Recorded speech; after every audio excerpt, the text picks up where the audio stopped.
time. It makes me just want to take my wife in front of a fireplace and get all Barry White. Anyway, what's going on, guys? It's Phil Russert. I am here with our usual Friday night Legendary Illustrations live draw with our usual art guests because the rest of them suck. Anyway, I'm just kidding. Um, so we've got, as always, they killed Kenny Calderon. Happy Friday, everybody. And where there's a will, there's a way. Pleydon, aka Yukon Cornelius. Hey everyone, how you doing? So, lots of stuff we're going to talk about today. I mean, we'll do our typical pop culture stuff. I'll pontificate and blow and be a blowhard as usual. But besides that, um, we're going to show you the Kickstarter for the Legendary Art Books, and we're going to show you the art books themselves. And I'm going to talk about my show tomorrow that I'm going to be at live, selling at. And we're going to have some live art sales very soon. And we're going to do it. And we're going to talk about my interviews coming up. CreatorCon Q&A might be kind of coming back a little bit. Maybe not like it was, but certainly not what it's been.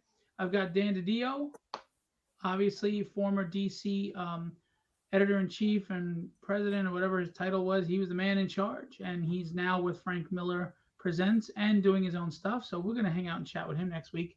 But anyway, so we're doing a new theme here. We're starting something new on the live stream because we like to shake things up. So Will, as I strap on my old man kicks, what are we doing here? So Kenny and I were sort of talking about the idea of doing something that was a little bit more ongoing, so that we weren't just doing one shots every week. So we're working on larger sort of jam pieces or montage pieces with some of our favorite teams or properties. So I'm working on the Hanna-Barbera Heroes today. So this will be like, I'm working on Birdman today, and we're going to sort of progressively move over the weeks through Shazam and the Falcon and Herculoids, and sort of move through all the heroes, Space Ghost, and anyone else that has a song in that cartoon. Yeah. They all love yelling their own name. It's a thing. Birdman. I know. Imagine his neighbors. We get it. We know who you are. Jesus, can you turn it down? They're like The Rock. They talk in the third person. It doesn't matter. They're very dramatic. Can you smell what the Rock's cooking? So anyway, smell what Birdman is pooping. So he'd be dropping feathers everywhere. I don't know. Anyway, so you wouldn't want to park your car. Yelling. There'd be white poop all over your car. I don't know. Anyway, so Birdman's the one today, and I've got the Falcon to do, and I'm sort of dropping him into the background up here, and then we're going to start moving into the foreground on a bit of a slight tilt or an angle. So that's the plan. The plan, Stan. Yep, you got it. You got to talk like Walt Clyde Frazier and Roadblock from G.I. Joe. That's very specific. Well, they always talk in rhymes, right? You'd think they were Dr. Seuss. They read a lot of Dr. Seuss. So, Kenny, what do you got going on, brother? So, after the discussion with Will, I thought that I would start with the Thundercats.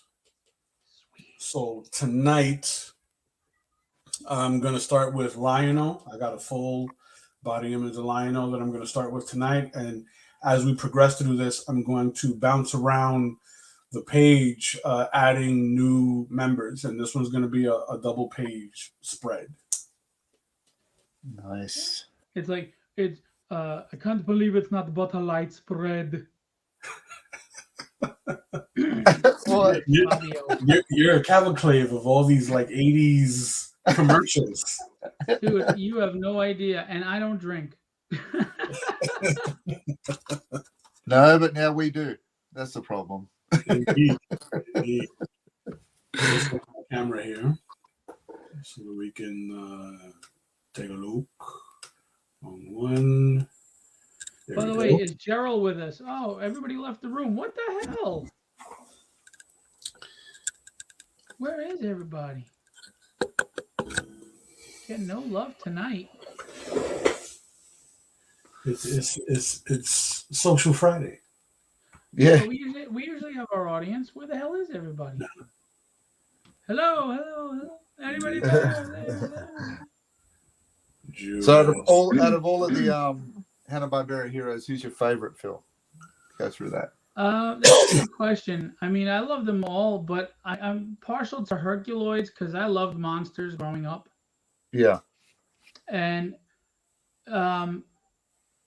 but it depends though. If you consider Thundar Hanna-Barbera, because Hanna-Barbera bought Thundar, but they weren't originally Hanna-Barbera creations. Right. So if you're talking about Hanna-Barbera created superheroes, I'd go Herculoids. But if you're talking about Hanna-Barbera properties, Thundar all the way, because the two best cartoons ever to exist are Dungeons and Dragons and Thundar the Barbarian, with a Spider-Man and His Amazing Friends as a close third or second. Because Okay. those are my jam. I used to like Black Star too. That was a great cartoon. Black which Star. brings me to a good question. Okay, top 3 cartoons, Saturday morning cartoons of all time. Now, Thundercats was not a Saturday morning cartoon. That No. was on every day after school. Same with GI Joe. Same with Transformers. True. So I guess we won't say Saturday. I'll tell you what. Top 5 cartoons of all time. My 3 I just said, and then I'll probably add Thundercats,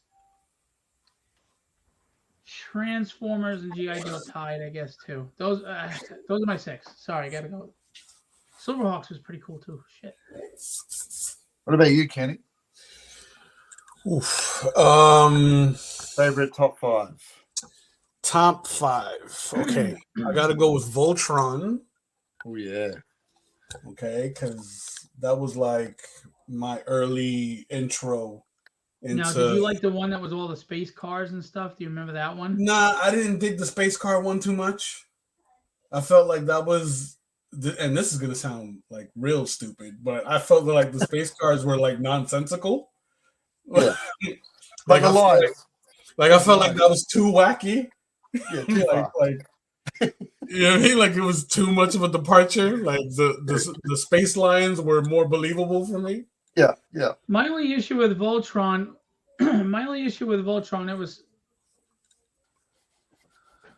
my. Oh wow, this no wonder. My only issue with Voltron was too formulaic.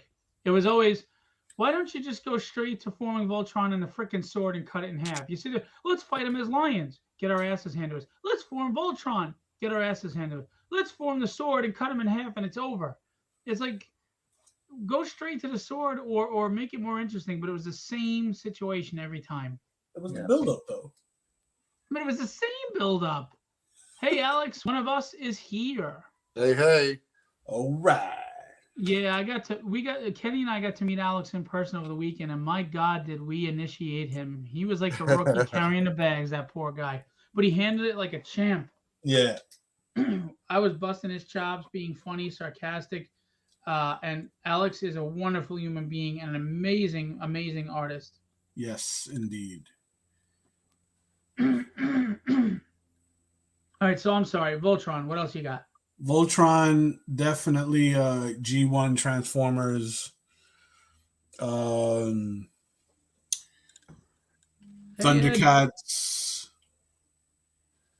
And Robotech. Okay. Oh yeah. How many? One more. How many is that? Is that 4? I think that's 4. The Robotech was a big commitment, wasn't it? Like they were big, long shows. Yeah. Like you lost Saturday up giving to those shows. So I get a feeling you like the robots. Yeah, I mean, I've always loved like mecha stuff. And then Super Friends. Oh yeah. Okay, I like Superpowers better because you brought in Firestorm and. Yeah. True. What about you, Mr. Cornelius? I don't know. I suppose. Look, my first love would have been Battle of the Planets. I loved. Oh, that's what I missed. Yes, Battle of the Planets. I own that too. Yeah, G-Force was my favorite. And like, if I had to do any property in terms of doing an ongoing series, it would be that. Like, I'd choose that if I could. But Yeah, unfortunately, not many nice. people know that these are properties to kind of disappeared off the I planet a would bit. But love for them to remake that or do a really high quality movie. yeah, but I Futures? kind of the movie would be good. I love the 70s, you know, the bell bottoms and they're running around. And I loved it. It all got the vehicles. I mean, that was pretty cool. Yeah, you're right. They did have the bell bottoms. Yeah, I wouldn't mind if they recreated it from that era, though. It was really cool. Yeah, that'd be awesome. Yeah, that was great. And I mean, I always wanted to do just a piece on just all the villains because they were just so colorful. All the villain of the week bad guys in that show were fantastic. Like there was always Zoltar and there was always that weird spirit guy, the Spectre spirit. Right, But and then there was the other guy that was Zoltar's right hand man, and then they were always fighting the brown haired guys with the masks on that just yeah, form the whirlwind or tornado, whatever the fuck it was. yeah. So yeah, that's right. They had everything from martial arts and vehicles to superpowers and weapons and gadgets. It was badass. A great show, and it was a great soundtrack. Like the Yeah. opening, was fantastic, and the Phoenix plane. I mean, it's fantastic. I loved it. Fiery Phoenix. Oh hell yeah. Had me every time. But especially like that era, that was the era of Star Wars, and like that was in your lounge room, Kenny, look at Kenny. I mean, Will. Let me see if I can do this. Look at the camera real quick. All right, let me.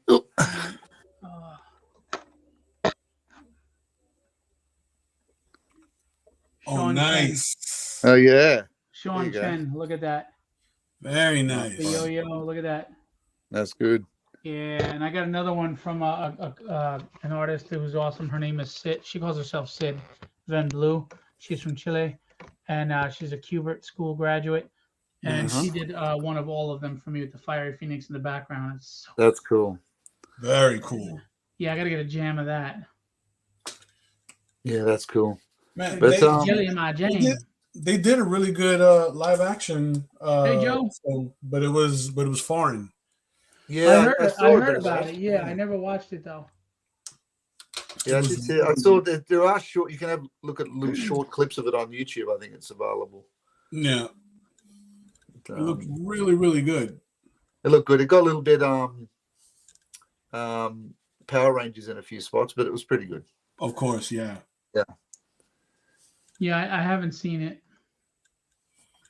But yeah, definitely Battle of the Planets. I love Thundercats because the opening just was fantastic. I was always about the opening. The opening is fantastic. Oh, Silverhawks, Thundercats, all of that. I loved the classics. Like I used to watch the Birdman one with my dad in the mornings in Space Ghost, because it's that Alex Toth sort of world and Herculoids, and they're just so.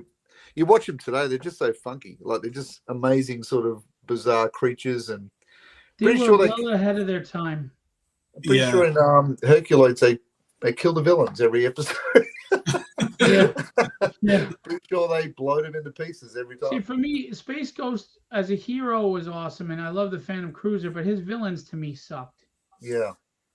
Great design. So Joe was saying he went to school with Sid, so he knows what I'm talking about, and he has a RoboCop sketch from her. Yeah, she's really good, and she did some IDW work. So I'm sorry, Will. Go ahead with you had Battle of the Planets. Battle of the Planets. Yep, probably the original Thundercats. Although the remake wasn't bad. Like He-Man was good, but even I was getting to that age where I was like, yeah, it's a little bit washy. I wanted a little bit more in my cartoon. Yeah.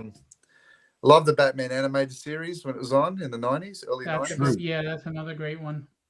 Like I just love that dark sort of noir sort of film. But again, that came out when I was like 18, 19. So, but yeah, I don't know. What else is it? It was What did you think of the 90s Spider-Man show? Yeah, that was great. I was just about to say that, but I didn't want to interrupt him. That show doesn't get enough love. It really doesn't. All the love, and to be honest with you, I didn't care for that X-Men cartoon. I would have preferred Pride of the X-Men be a show. That X-Men cartoon, Wolverine was kind of over dramatic and hokey. Jean Grey was always passing out and getting around. She was a wimp. And Cyclops had too much of a stick up his ass. It was just, and the action wasn't that great. It was very stiff. But Spider-Man was I love. episodic. It was like reading the comic. Spider-Man was Absolutely. awesome. Well, it was the comic. It would follow the storylines exactly. Yeah. That was what was good about it, you know. Like, That's definitely in my top 10. And Gargoyles is in my top 10 from Disney. yeah, Ooh, Gargoyles was good. Yeah. I thought you were going to for sure say Gummy Bears, but that's okay. No. No. Bouncing I was never into there those. and Like, everywhere. I always like the superhero stuff. I was like, don't bother me with the freaking, you know, what is it, Chip and Dale and all that bullshit. Chip and Dale. Yeah. Are you a Darkwing Duck man, Phil? No, I was never into that crap. It's, but yeah, definitely the Voltron. Following Kenny with Voltron, that was great. You know. Also, there's the Justice League. Those are great cartoons, and the Superman that was with that. Those are fantastic. Yes, fantastic. And we didn't look. To be honest, we didn't get a lot of the Filmation iterations out here. Like we didn't. We got Super Friends and we got the Amazing Spider-Man and Friends, but we didn't. I never saw the Hawkman one. I never saw Flash. We didn't kind of get those second ones, but I used to get up in the morning for school and the old Marvel cartoons were on. Remember those? The ones where they just animated pretty much Kirby's art. Oh yeah. Incredible Hulk. Yeah, they were great. Captain America throws his mighty shield with the stark colored backgrounds. I loved it. Yeah, it was so like you knew it was like, oh, like really, this is the best animation. But you took what you could. Like you was like, I'll take it. Yeah. I remember that first Spider-Man. Yes, the electric company. It was really just stills. Yeah. Do you remember the show? Hey, the live action show? The Spider-Man one, yeah. The Spider-Man one, yeah. Of course, where he was on the cable and coming off the wall. It was hilarious. Yeah. Yeah, it was great. The mask in that show bothered me a lot because I felt like... Me too. The eyes. Because it looked like he was wearing Coke bottles for goggles. Yeah. Sweaty armpits. Yeah. Chris Borman says Goliath from Gargoyles was one of his recent paintings. Yeah, very cool. Yeah, Ooh, Chris nice. is a really talented artist too, and he just graded some books. Pretty cool. Oh, nice. And he's going to be doing a statue of Tragedy for me. Very nice. Very nice. Shout out to him. You need you'll be needing a tragedy trophy room pretty soon. Indeed. You have no idea. I got a pop. I got a tragedy pop. I got tragedy art. I got tragedy sketch covers. I got all my variant covers. I got original art.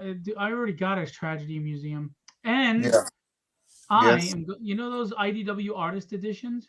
Yep. I'm gonna do one of the tragedy pages. Nice. Very nice. Nice, very nice. Yeah, the Gargoyles cartoon was good, wasn't it? It was. It kind of lost me when it got too melodramatic. Yeah. Cool character designs.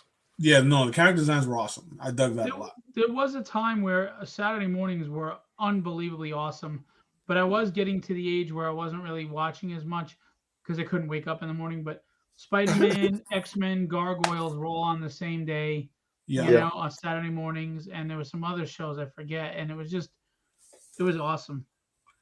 And then I remember in the early 2000s, they put on Justice League at like 10 at night on Cartoon Network on a Saturday.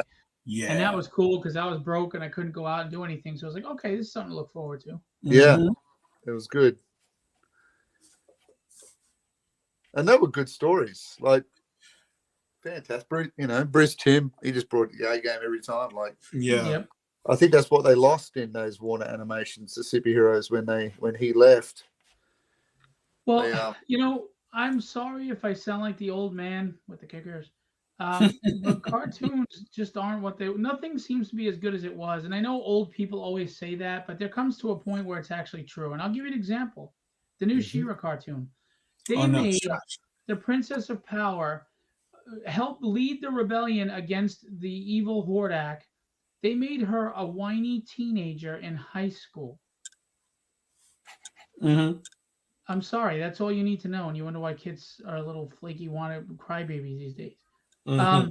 Look at that new Thundercats that lasted, as everybody knew, 30 seconds because the art was Yeah. just so freaking horrible and it was corny. I Well, mean, it's just bad. Well, I wonder how long it'll take us before we start. I mean, I guess maybe the pendulum's swinging a bit now. I was looking at the trailer for the new Spider-Man cartoon that's coming out. The guys that did Infinity, Ooh. yeah, and I think No, they're I'm starting looking to at merge. something. Sorry. It's almost like they're merging hand-drawn sort of comic techniques with the digital. I mean, I I was wowed like everyone was when Toy Story came out and all those kind of things. But now I'm like a bit Pixar'd out. I'm like, yeah. they're all the same. I'm bored. I mean, yeah, it's super rendered, super glossy. Everything's got a nice little shine to it. Like, yeah, cool water effects, nice. But I kind of crave the hand-drawn look, like the classic, Right. Like you watch the original Jungle Book cartoon. I mean, incredible, Oh, absolutely. And you watch, and those other ones, the digital ones now, just they're almost throwaway items. You go, oh well, whatever. By the way, here's Another- two Filmation cartoons just- that get no love from the early 80s. Flash Yes. Gordon and Tarzan. Oh, I don't remember seeing Tarzan. Oh, the Tarzan. It was a Filmation Tarzan, and the animation was freaking brilliant, and it was a really great cartoon. And Flash Gordon, they were all in the same hour. Oh, what about this one? Defenders of the Earth. Yes. Defenders of the Earth. Here's a Super 7. That was a good one. How about again, Black Star gets no love. That's a great cartoon. That could be an awesome movie. I always get that confused with Marshall Bravestar. I love that show. I can see that. But, they both had similar art styles. I love the Centurions. That was a cool one. Centurions was awesome. You guys remember Cops? Yes. No. Cops. You don't remember Cops, dude? Yeah, I do. Yeah. With BP Vest, Yeah. aka Bulletproof. Hey, was that the same company that made Hey, they did Cops? Did they make the real Ghostbusters too? It almost feels like the same animation. Yes, By the way, absolutely. It is the same people. The real Ghostbusters was a real cool cartoon. That was another great one. I didn't like that other one with the monkey. The real Ghostbusters was great. Weird. And that one was actually based on Silverhawks Silverhawks is awesome. Sitcom. Yeah. It was based on like a weird, like Real hokey Ghostbusters. black and white sitcom. What's another? Oh, you know what was? I never really watched it, but the animation was great and it actually looked good. SWAT Cats. Yes. Yeah. That thing, I'd love to go back and watch that. And Joe is younger than us. I think he's in his 30s, and he even admits cartoons aren't as good. So maybe it's not me being an old curmudgeon. No, you're right. I mean, like, there's some stuff that's okay, but I've sat down to like watch some of the stuff that my son watches, and it's like it's not the same. Yeah, it's absolutely. Down.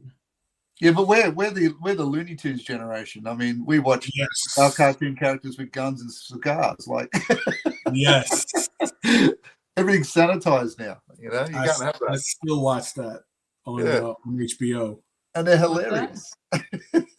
Yeah, they still hold up. They still get me what about every the time. Godzilla cartoon? I love that with Godzuki. That was I own that.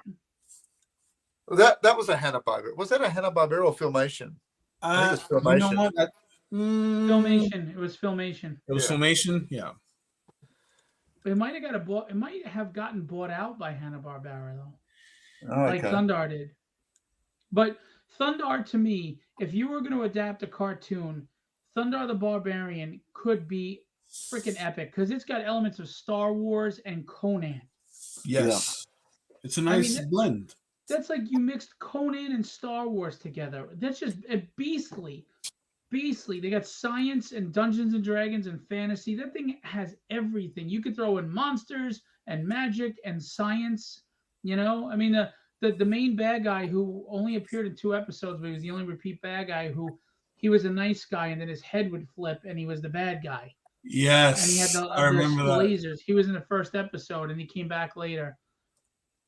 That's I think that was like at the height of the Fire and Ice movie, right? Oh yeah, and that movie is amazing. I mean, I the can't show Bakshi. my kids yet, but Yes. Bakshi, the Bakshi cartoon. Yep, he did the Lord of the Rings one too. Yes. I That wish real, they continued that. the rotoscoping to the cartoons. Yeah, I wish they can. Yeah, fantastic. Chris Foreman. I mentioned that before. That's my all-time favorite. Dungeons and Dragons. Here's the funny thing.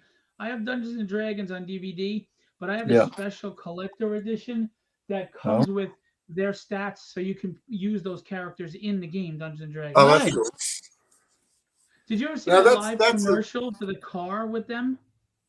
Nah. It was I a know. car commercial. It was real time, real action, live action, and they had people dressed up as those characters. It was only out like a couple of years ago. It was freaking awesome. Awesome. I Never miss We heard it. of might have, Cadillacs and dinosaurs.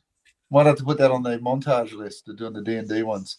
I'm You surprised do. it took them so long to do the characters Yeah. as a movie. Like it's only coming out next year, but they really haven't done anything with the D&D property. Like they got a whole world there sitting there waiting Yeah, for well, them. that movie that's coming out next year isn't the ones from the cartoon. It's all new No, no, updated that characters, but it no, does look good. but you know what I Yeah. mean though. Like they haven't really done anything with the D&D property in terms of film. Like it just shocked me. I You know? agree. Well, you know what it is there's so much.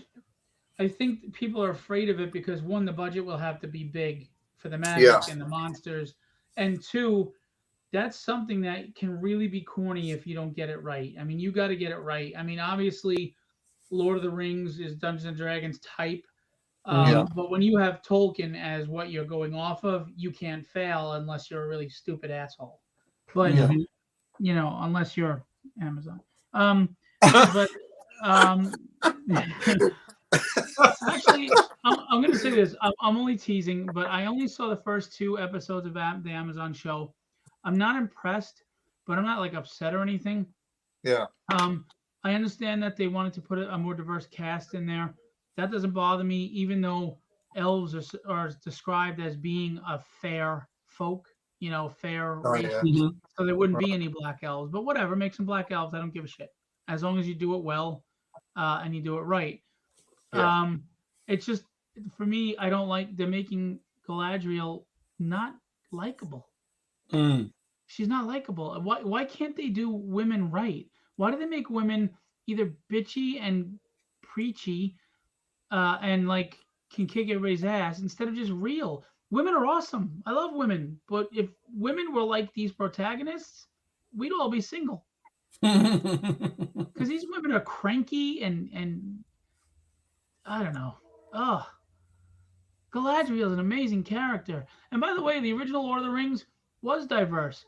Yeah. Did anybody remember I Am No Man and she kills the Witch King? I Yeah. mean, hello, he was all about women back then, but he knew how to write them.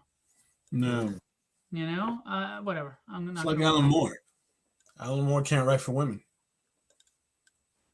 I don't remember him even writing women. I don't Dude, remember. V for Vendetta, freaking The Yeah, but Watchmen. right. Oh yeah, but the women weren't really the what he focused on. So, but you're right.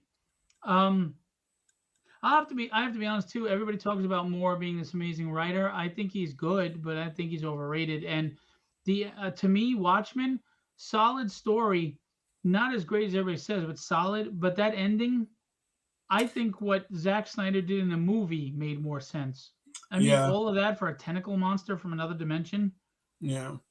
that to me was cheesy and really dumbed it down. Yeah.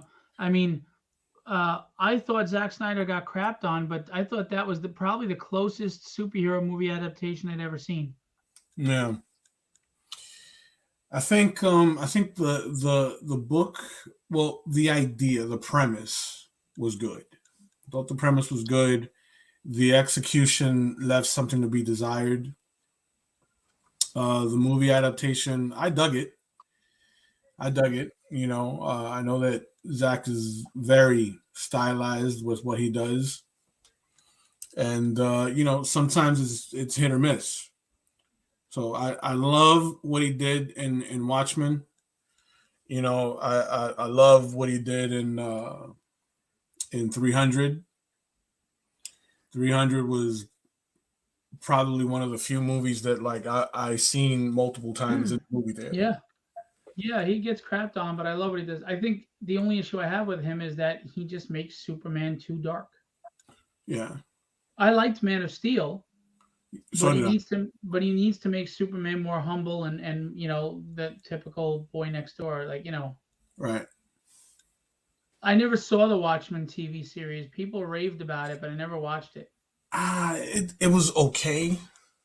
Because Melly and I, we started watching it when it first came out. Because I gave her the premise of what the Watchmen like was about, the movie. We watched the Mhm. movie. She liked it, so she was like super excited about the show. And for a bit, like she was into it, but then she got really confused. It was like hard for her to follow. Because of the writing, or just there's so much going on, or Yeah, I think it was because of the writing and because there was so much going on. Because there's certain callbacks to the film, right? As to why certain characters may look or act the way they do. okay. Um, but then there's so many like little side stories that are going on that it's kind of hard to follow.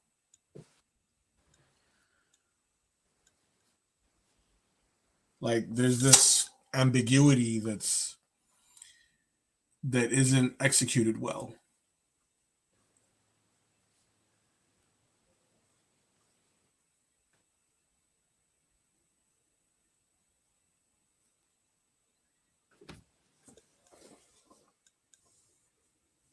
Yeah, he copped a hard time for the movie. I was one of the few people I thought that enjoyed it.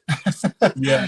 You know, and I was probably one of the few in the comic world that hadn't read The Watchmen until after the movie.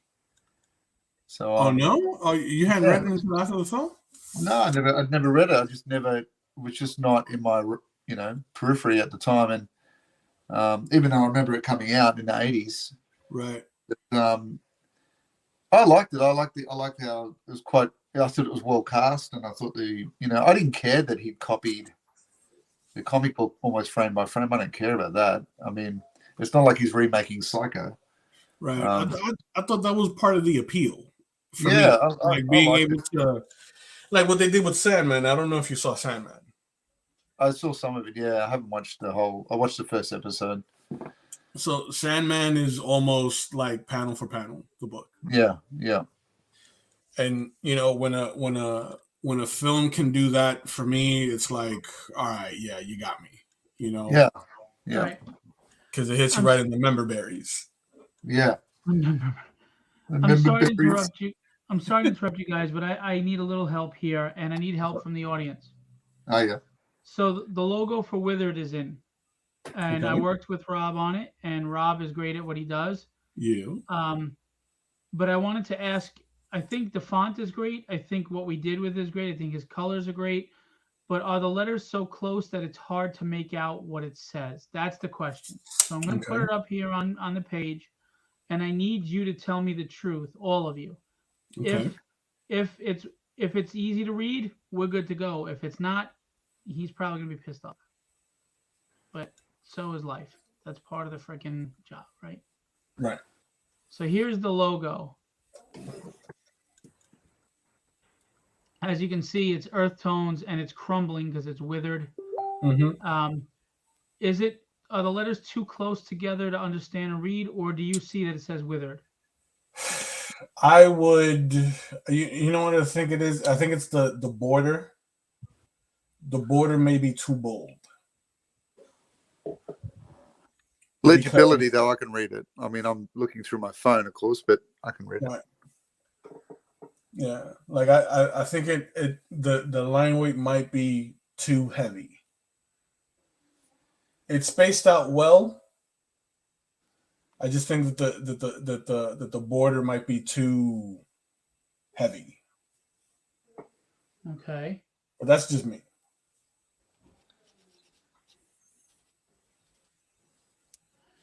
Uh,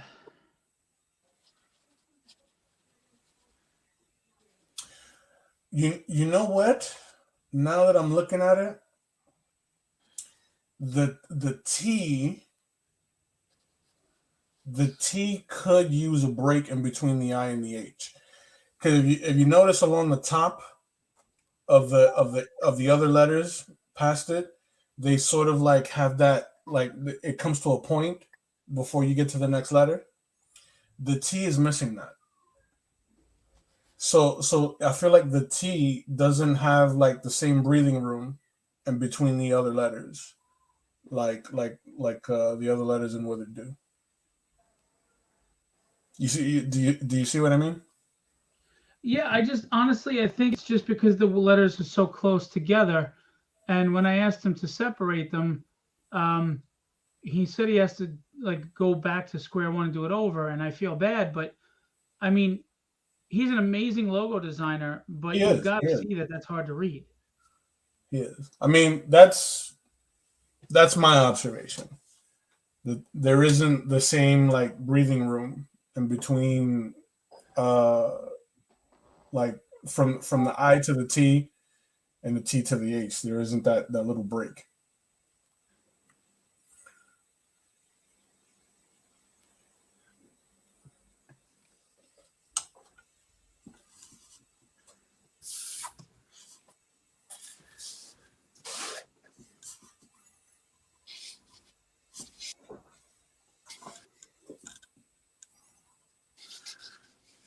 Sorry, hang on. No problem. How's the Thundercats go? How's Lino going? Pretty good. Pretty good. I mean, when I do these pieces, I don't plan them out all the way through. Yeah. I'll start somewhere and then just kind of bounce around my canvas. Yep. So I'm gonna do a full render of Lionel tonight. Yep. And then I already drafted in Tigra, who's gonna be like to his right behind the sword. Yep. And then to his left, I'm thinking of doing Panthro. Yep. And then, I obviously I want to optimize like all my real estate on the paper.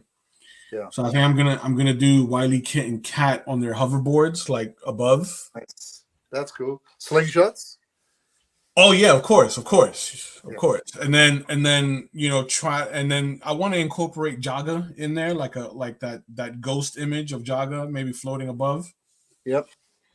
You know what I'm saying? Like Yes. I'm channeling, the 90s group shots of like the X-Men. Yep. I want them to feel like they're like surrounded in battle.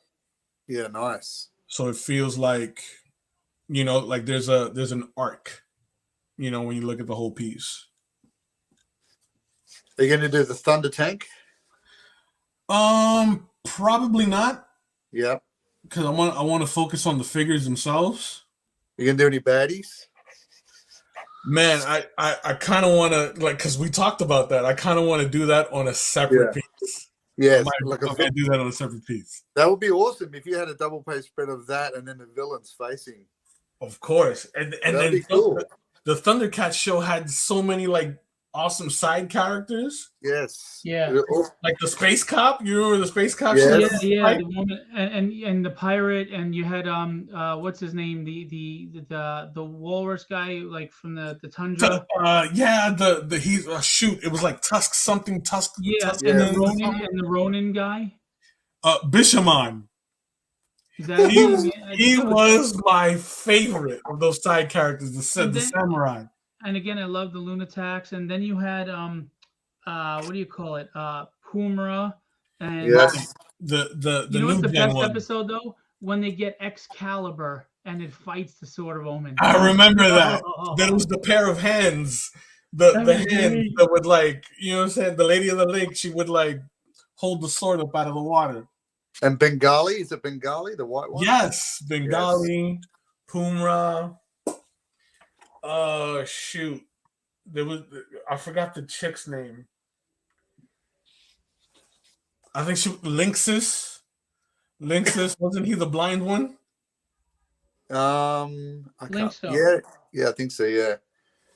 Because he had. What did you think of the Thundercats one that came out not the latest iteration where they made them almost like little kids' toys, but the one that came out a few years ago, and it was where Lionel was kind of like a teen. yeah, and it was You know very what? it was animated a bit like the Avatar cartoon. It was a bit like that. You know what? I kind of dug it. I liked it. I liked the stories. They were good. The story was good. I felt like it was a little more. It had more layers to it than the original show. Yeah. Which I especially liked. Right. I liked that they went into a little bit of an origin story with Mum-Ra. Yeah. You know, and like his connection to the Eye of Thundera. Yes. You know what I mean? Like I really, really like dug where they were going with it. It's a shame that it got shut down. It was good, and it had a real tension between him and his brother, Tigra. Exactly. I loved that dynamic. It wasn't like, I mean, the classic show was good. You know, that's, I could still watch that today. Yeah. But it was still relatively one-dimensional. It's funny when you watch that intro, isn't it? Like, it's so 80s rock. Like, it's the camera's moving around everywhere every 5 seconds. Like, almost gives you epilepsy. I mean, it's just all over the place. I love a bit of epilepsy. I love epilepsy with my Saturday morning breakfast. It's like the opening. It's like the opening to the G.I. Joe movie. Yes. Yeah. There you go. So you're going to do an opposite page with the villains. That would be cool. Yes. Man. So like that's the mutants, Mum-Ra, of course. I gotta do a deep dive because I love doing pieces like this just for the challenge behind it. I did something like this a few years ago where I did all of the Avengers from like 19. Dude, that's a big piece. That's a lot. So it was 5 11 by 17 pages. Wow. Panoramic that you could line them up next to each other and they all connect. And it averaged somewhere between 25 to about 30 characters a page. I'd love to see that. That sounds awesome. I'll send it to you in the chat, dude. I think I got like four out of the 5 pages. That's great. Man, I had a blast. And it was something that I was just really doing for myself, right? And I was working on it at a show. A guy came up to the booth and he saw what I was doing and he was like, "How much?" And I was like, "I don't know. I'm doing it for me. I don't want to part with it." And so all the money's yeah, what it's going to take. All the money's is what it's going to take. He absolutely gave me an offer that I could not say no to. So I was like, "All right, cool." And he was a regular in the con scene, so he would show up wherever I was at and just give me more money on the total. Oh, nice. Get building it. Yeah, right. Yes. Like a little, was it lay-by or layaway in America? Yeah. Yeah, pretty much. So he would just let me, keep working on it until it was completely done. Nice. And, he gave me plenty of time to finish it. And it hurt. It hurt a little bit to let it go. Yeah, sometimes it gets like that, doesn't it? Like you work on a piece so long, it's part of you, Absolutely. Yeah. So I was telling Phil not that long ago that I want to do another piece like it, but I want to do either everyone that's ever been part of the X-Men. Yep. Or Justice League. Oh, that'd be cool. Those are big though. Because in that Avenger piece, I included everybody. Yeah. Honorary Avengers, Young Avengers, the sidekicks, the different versions of certain characters, like Captain America, the Captain, Nomad. It was super, super fun, man. When we were throwing out ideas for this one, when we wrote down West Coast Avengers, that's what I thought straight away. The Captain. Yes. Hawkeye, the Captain, all of that, Because to do group shots, man, like that's the possibilities there are endless. Absolutely, and tough projects too. Indeed. It's one of those where like you kind of cringe at the amount of time it's going to take you and the level of detail. Yeah. But it's super satisfying when you nail it.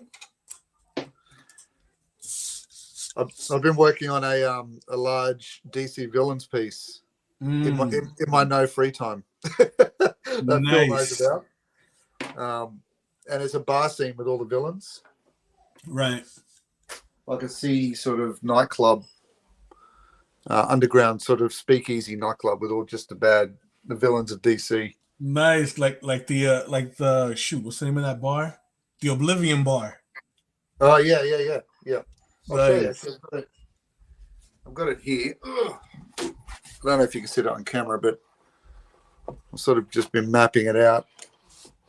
So I've got the Joker table with Harley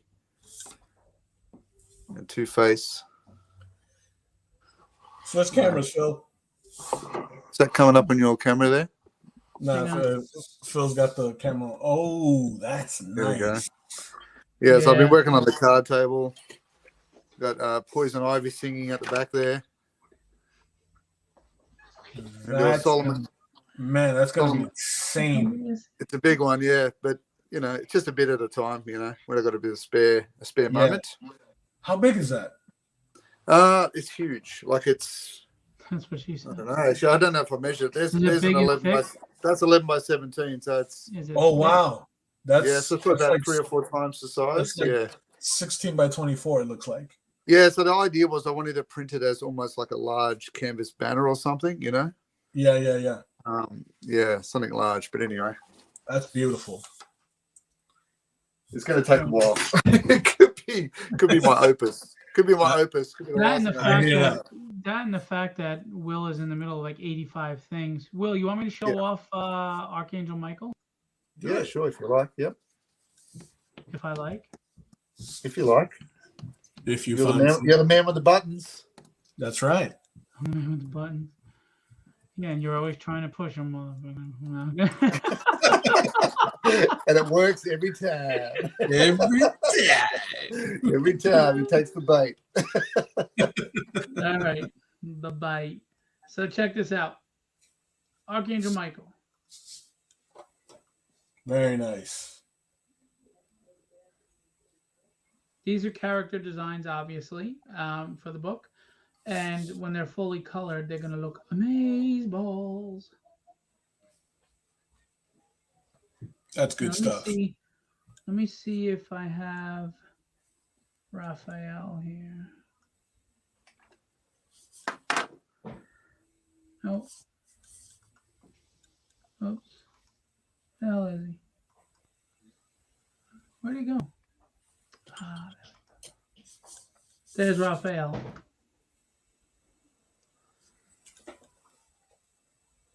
I dig it. I like the visual contrast there between the two. Yeah, I had ideas in my mind. To be honest with you, I always design all my characters top to bottom, but with Will, it's been more of a collaboration because he insisted and wouldn't fucking listen. No, I'm serious. So it's been a collaboration where I gave, designs of what I wanted. And ideas like I wanted long hair for Raphael, and I gave him their personalities to kind of explain them. I gave him a reference for like the face of Raphael. I gave him references of what I wanted Michael's face to be in Gabriel's. Ideas of the armor, but then Will incorporated some ideas in the armor as well. The Michael armor, to be honest with you, is pretty much all Will because he did the cover for the short story book. Right. Raphael, I did a lot of the armor elements, and then Will took some of the elements that he had already previously used to kind of give some continuity to them as a group, and put them in there, like the shoulder guards, are a little bit of a bird, Right. And the funny thing is I didn't tell him so much about the chainmail and the middle and the midriff and stuff, but that's what I wanted. But he already did that, so it's like he read my mind. Like I came up with the design on the cloth, and I wanted the cloth in the front. He did some of the boots, so it was a nice collaboration between the two of us to get these designs done. And we fed off of each other, and we came up with ideas. His usually sucked, but it helped me see what I didn't want to do. Right. No, so it was a good collaboration. I'm Um, all about the contrast. and he'll have co-creator credit on the design, for the design of the characters, and he captured what I wanted. Hey, my mother's here. Hello, how are Yay. Hey, you? Kathy. Um, Michael in the store. Now, again, I'm taking these religious, iconic beings, and I won't call them characters because that would be insulting to people who, are strongly religious and believe these people to exist. Mhm. I'm not here to say they don't. So, I'll just say these people, these iconic, historic, religious Entities, figures. maybe. Just the religious figures, right? Mhm. I'm just doing my own thing with them. I'm not trying to change religion or whatever. So Michael is more like the Captain America. He's the leader.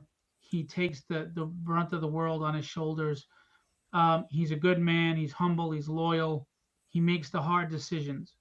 Mhm. Raphael is a little more of the brooding one. He's a little more of the pessimist, where he tends to look at what's wrong first, but he has the faith in what's good, Mhm. but he's always prepared for the crap to be bad to go down. Right. Um, and Gabriel is a little more flamboyant. He's like the Liberace, I guess, of the angels. He's Mhm. he's arrogant, but kind of in a tongue-in-cheek way. Like Right. he plays up his arrogance on purpose. Right. Like in the book, the demons, the lesser demons, they can come in the form as humans, but angels and certain deities or figures, they'll see humans with these screaming shadows coming off them, like faces yelling and screaming in shadow form off Mhm. their soul, and Right. they'll know that they're demons in disguise. So three Ah. demons approach Gabriel, and Gabriel looks at them and he goes, "Lesser demons? I'm insulted." Hmm. It's like that's his personality right there. Um, Right. so, Melanie said, "Love you, Dad. How's it going?" Well, I don't know. You came in here and because I farted, you ran out. So, um, Jesus. I don't. Oh yeah, it stinks. It smells like an egg in here. And she went to give me a kiss, and she goes, "Oh my God!" And she goes like this, and she runs away. She goes, "I'm not coming Crap, back in." dust, and fill. Oh yeah. We were walking down the street in Baltimore, and I had something to eat, and I'm warning them, guys, get out from behind me because I'm about to crop dust.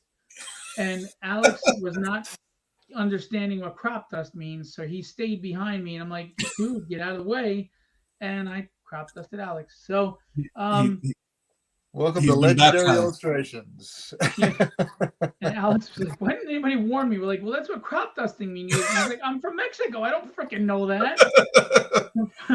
Fucking tell He me that. hath been baptized. Yes. Yeah.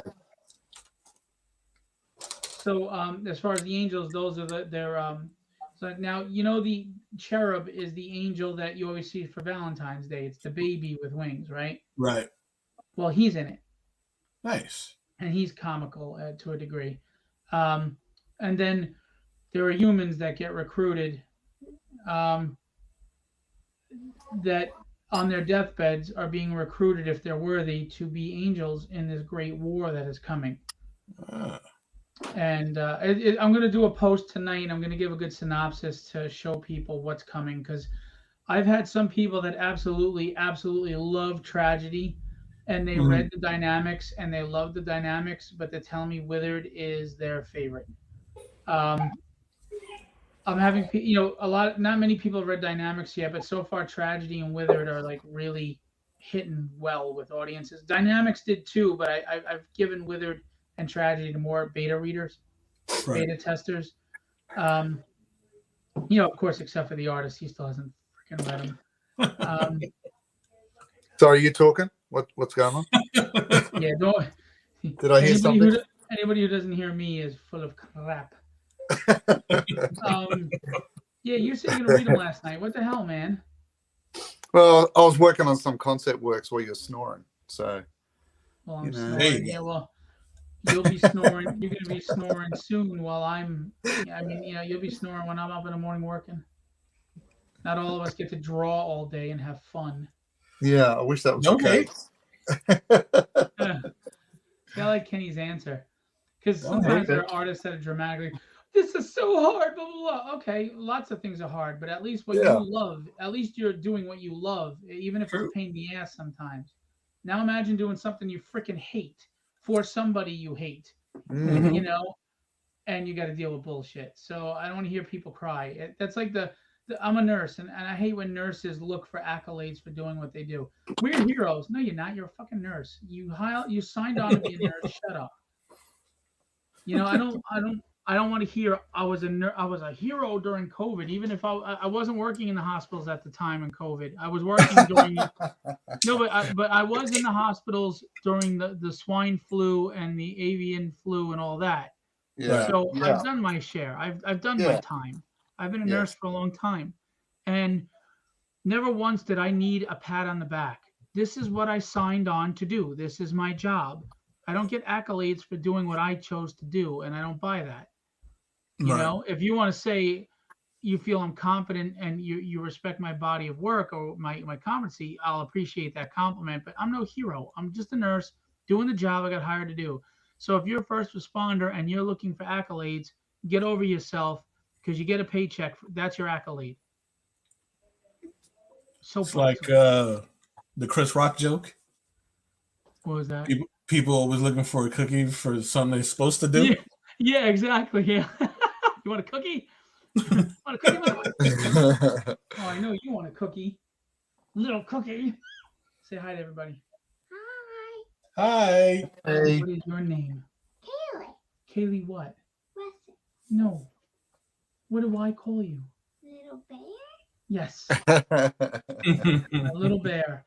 And depending on what mood, if she hasn't eaten yet, she's grizzly bear. Grizzly bear. Otherwise, she's teddy bear and cuddly bear. You want your cuddly bear? You want your cuddly bear? Hmm. But when she's a grizzly bear, oh my god! Do not mess with me when I'm in that. Love it. But she's the first. She takes a lot after me though. But when she does blow up, she'll come back to you later and say, "I'm sorry, I was in a bad mood or whatever," and she'll own up. She's a good kid. That's good. Well, that's because you antagonize the hell out of her. Yes, I'm so play. When you yell like that, it's going right through the microphone, and you just blasted everybody's ears. So now you know she's got my mouth. Ah, Joe Ryan says hi. Hey, Joe. Joe Ryan. He said hi to you guys before. He's saying hi to my daughter now. Stop stealing Oh, her right. thunder. Sorry. Damn, Yukon. Why you always got to be up in her grill and like taking all her thunder, man? I know that's street slang. It's as stupid as it sounds. That's why I said it that way. I'm mocking. What do you mean by son? I'll explain later. You better. I will. Who's the best superhero in the world? Superman. Superman straight up. Oh, me? She pointed at me. What a sweet kid. What's your favorite superhero? Superman. Hawk Girl. And then? Superman. Who? Is it Superman? I thought it was Hulk.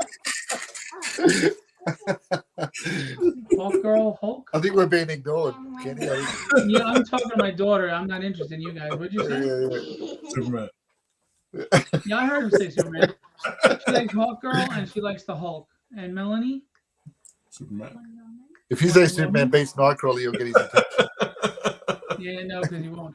There we go. Wonder Woman and Bites every time. All right.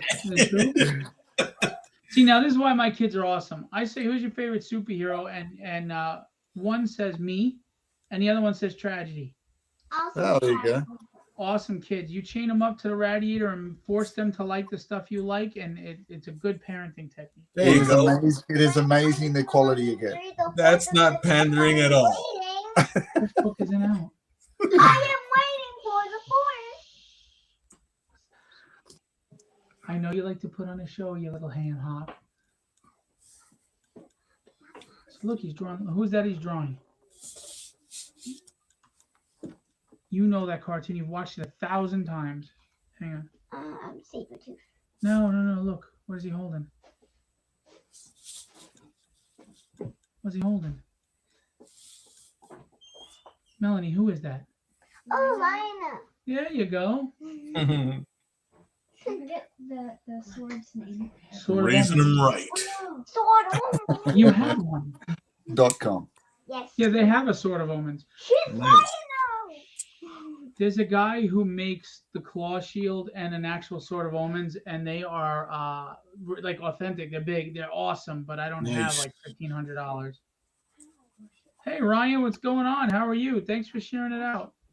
Joe right. So we're hanging out with my daughters and Yukon Cornelius and Kenny, and they're drawing. And I don't know if Gerald's with us tonight. We haven't heard from him. I don't know if He was Gerald with us. He jumped, didn't he?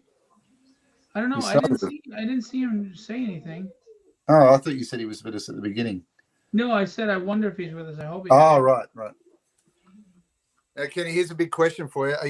Are you while you're drawing Lino, are you saying in your head, thunder, thunder, thunder, Thundercats. Thundercats. Oh! oh? There's Are you another doing it? guy who likes to yell. Yeah, they love. You know what? It's I've- Birdman, Ryan. From I've Hanna-Barbera. always loved the soundtrack to that show.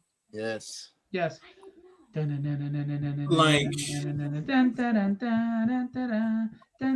that really tense synth Yes. sound Yeah. just before like Mum-Ra like starts calling out the spirits of evil.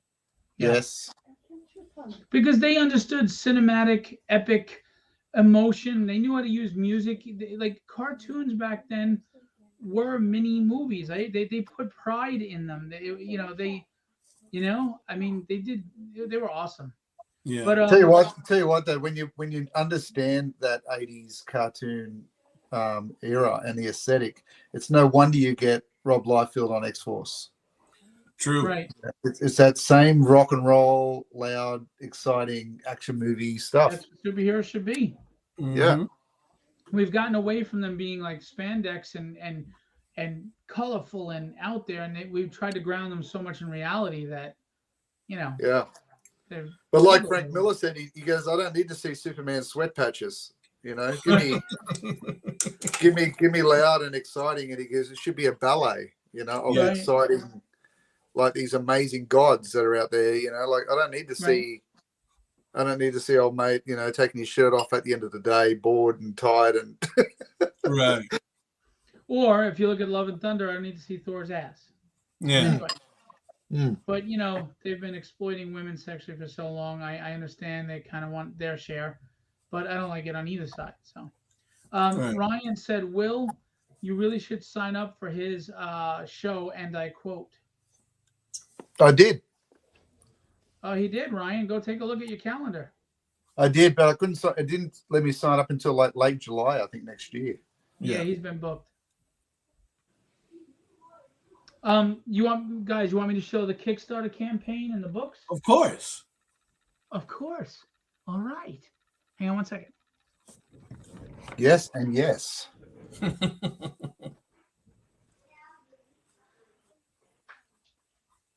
Oh, what about Mask? That was a great cartoon. Oh, hell yeah. Mask. That's a throwback. Hell yeah. I'm on it. Working overtime, fighting crime. I used to love that show. Hell yeah, that was a good one. Great action figures. Yes. What was that? What was that other one with the holograms? The holograms that would jump out of the guy's chest? Yeah. Hi. What was that Hello, one? everybody. Hello, everybody. Hey, Hi. Kathy, how you doing? That's not Kathy. That's my wife, Stephanie. I can't even see the camera. I'm just saying hello randomly. I'm Oh, just going to she's say not in hello. the camera. Hello. She just said hi. Does she sound like a 74-year-old woman to you? I don't know. You do. Bazinga! That's good. No, man, we're bringing Will out of his shell. He's got a few sharp shots out there. You go, boy.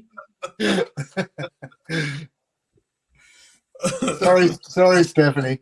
Take it out on Phil. He There said, you go. sorry, Stephanie, take it out on Phil. Okay.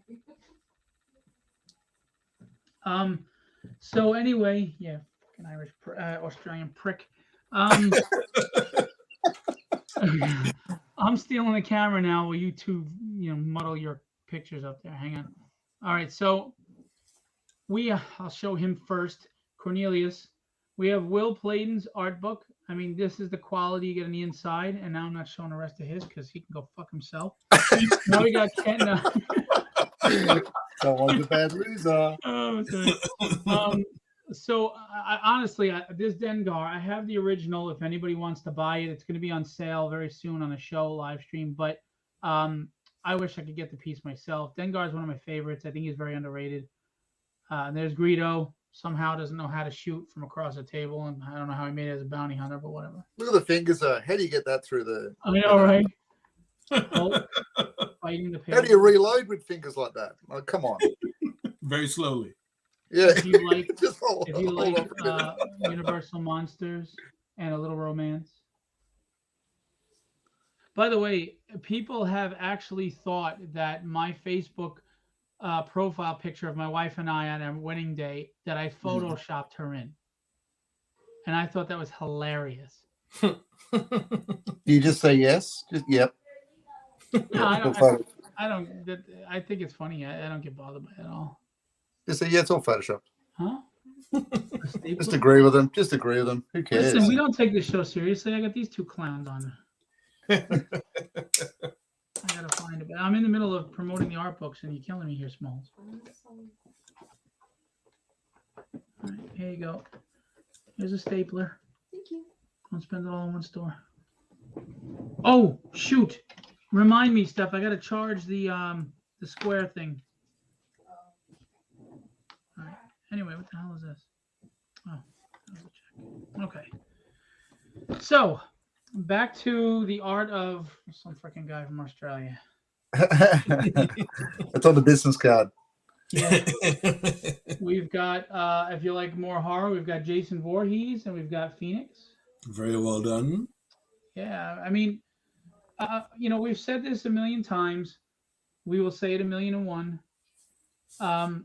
Prints these days are as much as $20 to $30, which I think is kind of crazy to spend $30 on the print. But anyway, unless it's like limited to 25 and signed by Will Pleydon. But if it's not limited to 25, why are you spending that much money on a print? But here, there's 48 beautifully painted or penciled and inked pieces for $20. You're getting 40 prints basically for $40, the $20. But here's the thing. You're also getting the PDF, digital PDF, which means you get the book, but you can get the PDF to print up and make your own posters. Indeed. All you want. Obviously, don't sell them or we're going to sue the hell out of you, but you can make posters and frame them. Speaking of Thundercats, look at that Panthro. Bam. I mean, that's just classic badass. Indeed. So this is the Will Pleydon. Again, you get so much for your $20. Look at that thick comic floppy. And we did comic floppy because it's easy to put in a bag and board and keep safe for you. And it's easy for us to ship to you without it getting damaged. We have to think of those things. But I'm going to give you a little secret. If you keep pledging on these Kickstarters and you make them worth our time and our money and our effort, you'll get some beautiful hardcover art books that are going to be 60, 80, 100 pages at some point. Yes, indeed. But you've got to help us be able to do that.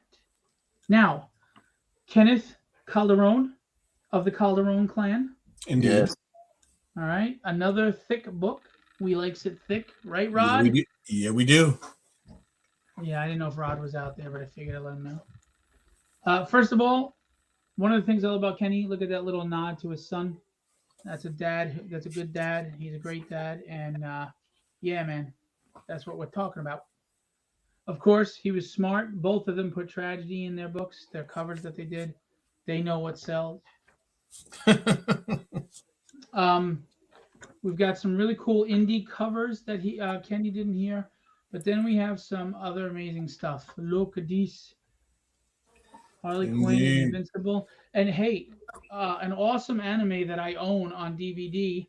You got Ninja Scroll, and then you got the Joker. Yes. Ninja Scroll. That was awesome. Yeah, it was. So, Kenny's got a little of that manga flair. Here is one of my favorite all-time pieces from Kenny. and it's an obscure character from an indie book he did. Well, first let me show you the Green Arrow. Look at Very that. nice. Very Yes. nice, very nice. But this is there's Doctor Strange. Yes. Where is it? Superman. This Riddler is one of my favorites from him. Yes. The Mr. Freeze is one of my favorites. I'm getting all Barry White and shit. Oh, Oh yeah, Chibi's and Dark Spider-Man. Look at that. kind of remind me of the a male version of that chicken on Foghorn Leghorn. Oh, yes. I'll say, boy. I'll say, boy. Use a chicken hawk. Where the hell is it? I always flip to it, and all of a sudden I can't find it. You know why? There's so many pages in this book for $20. That's So much why. amazingness. So much Yeah, amazingness. It's buddy. overwhelming, the amazingness. Well, you know, I got to give the people what they want. All right, here they go. All right, first of all, here's Mr. Freeze, and here is Grace Flynn. Grace Flynn. I love that, man. It's got that Cowboy Bebop style, manga style. The lines are so clean. I love the foreshortening. Just professional level work. Mr. Freeze is emotional, you know, and it's well rendered. And I mean, again, you know, his art is so good, you love an obscure character. You know, Yes. you're either a fan of art or you're a fan of the character. I'm a fan of art.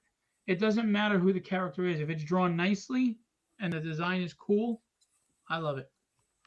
So another thick book. Rod thick. I like Yeah, that. Rodimus Rod. You get the innuendo? You get the... Rod. While we're on the Kenny subject, I don't know what I'm going to do with these because I'm really tempted to just pay him and keep them. But Zealot versus Tragedy, that's the Oof. Jim Lee Wildcat Zealot with Grifter for issue 2. And issue 3, Breath of the Dragon versus Taskmaster. Look at that. He sold one where it was Tragedy versus Domino. I'm going to have to get him to do another one for me. I had a lot of fun doing those. Yeah, I'm going to ask you to do... I might just keep these. I don't know. We'll see. I'm so torn. But I'm going to ask you to do another Domino versus Tragedy, but for my personal collection. Okay. And in a gunfight, but, you know, probably something more at each other, you know? Yeah, I'll go bigger. Unless you want to do it on a sketch cover. I can do that too.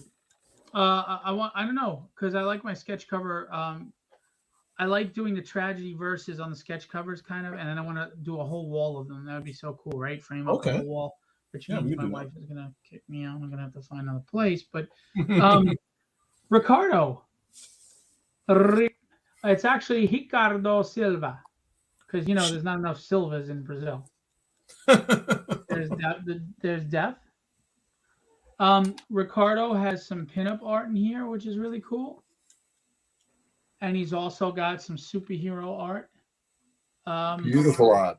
Amazing. Yeah, his lines are so freaking clean. I mean, look at that. And his inks, I mean, by the way, book 5 is just coming out fantastic of Tragedy, book 5. We're almost done. Speaking of He just gets better and better and better, Ricardo. He really does. He really does. And look at Dungeons and Dragons. Look at the Dungeons and Dragons he did there. Look. It's got Venger. It's got Dungeon Master. It's got the whole cast. It's got Tiamat. And Very and clean. then he gives you the inked version. Dude, just for that alone, I'd buy this book for $20. Are you kidding me? And you get the digital. You could print these up at 11 by 17. Look at that Huntress. I mean, this is killer stuff, man. And then he did some cool samples, sequentials he did for Witchblade. By the way, Ricardo, as a birthday gift, is doing Nightwing and Tragedy for me. I can't wait to see that. Nice.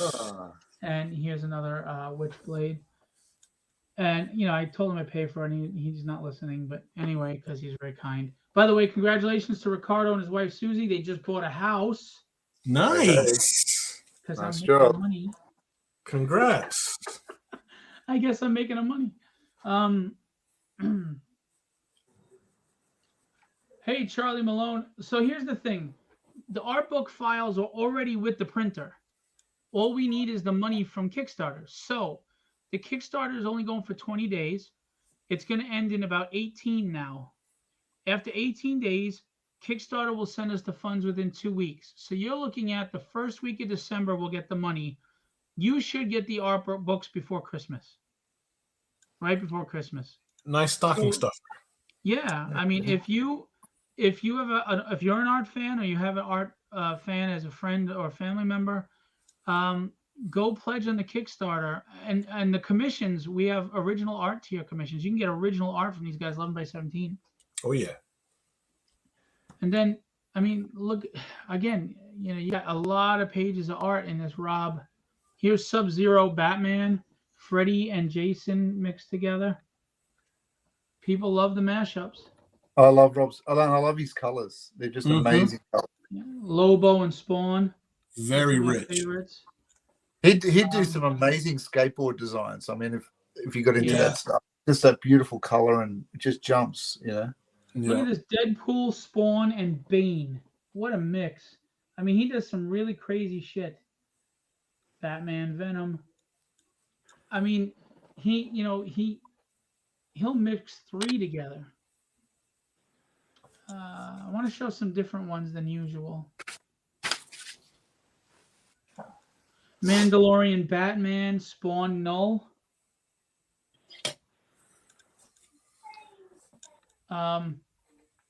By the way, he's got his own Etsy shop. If you like his art, he has it on blankets and cups and strap-ons. I don't know, whatever he's selling, but whatever. I think he just did. A whatnot sale yesterday, didn't he? Yes, he did. Yeah. Yeah. Batman, Deadpool, the Joker's head, and then you got Red Hood, Carnage. So you get some really, really, really good stuff. Oh, Addie, are you with us? Addie Kid, are you in the audience right now? Because I want to show off what she did. There's Ghost Rider, Carnage, and then there's Spawn, Hulk, Ghost Rider. Isn't there a Hulk Nightcrawler in here? Yep. Oh, there it is. Look at that Hulk Nightcrawler. Just some fun stuff. Earthworm Jim Venom. Look at that. Now that's a throwback. Earthworm Yeah. Jim. I want to take a break from the books for a second because I was going to show this, and now that Addie's here, I might as well show it while she's here. Hang on. Do it.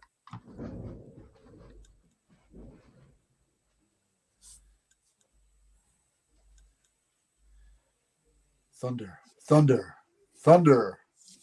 Right? Do it. I know it's in your head. I know it's in your head playing around. It really is. Yeah. It really is. Well, you're doing the whole theme song in your head. It's different sound bites. Yeah. It's like the grunt. And you go, right? the grunt. Yes.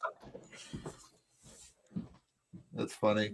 Because it always sounded like he was in distress Yes. when he would talk. Like it's hard. It's just hard. Yeah. Will, what's one of your favorite episodes from Thundercats? But I don't see it. Which one? The original I don't series? see it. The original series, yeah. I like It's just right here. well, a lot of them blended, but I really love the first couple because I didn't see the first couple of episodes until later with Jaga.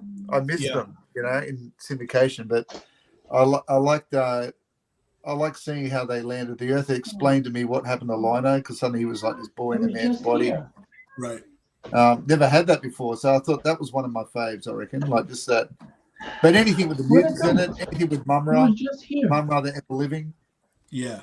That was always cool because I love the horror stuff. So having Mumra in it was a great. Oh, how did I miss that? Thank you. I thought he was way scarier as Mumra than he was when he transformed. And give me the model one. Absolutely.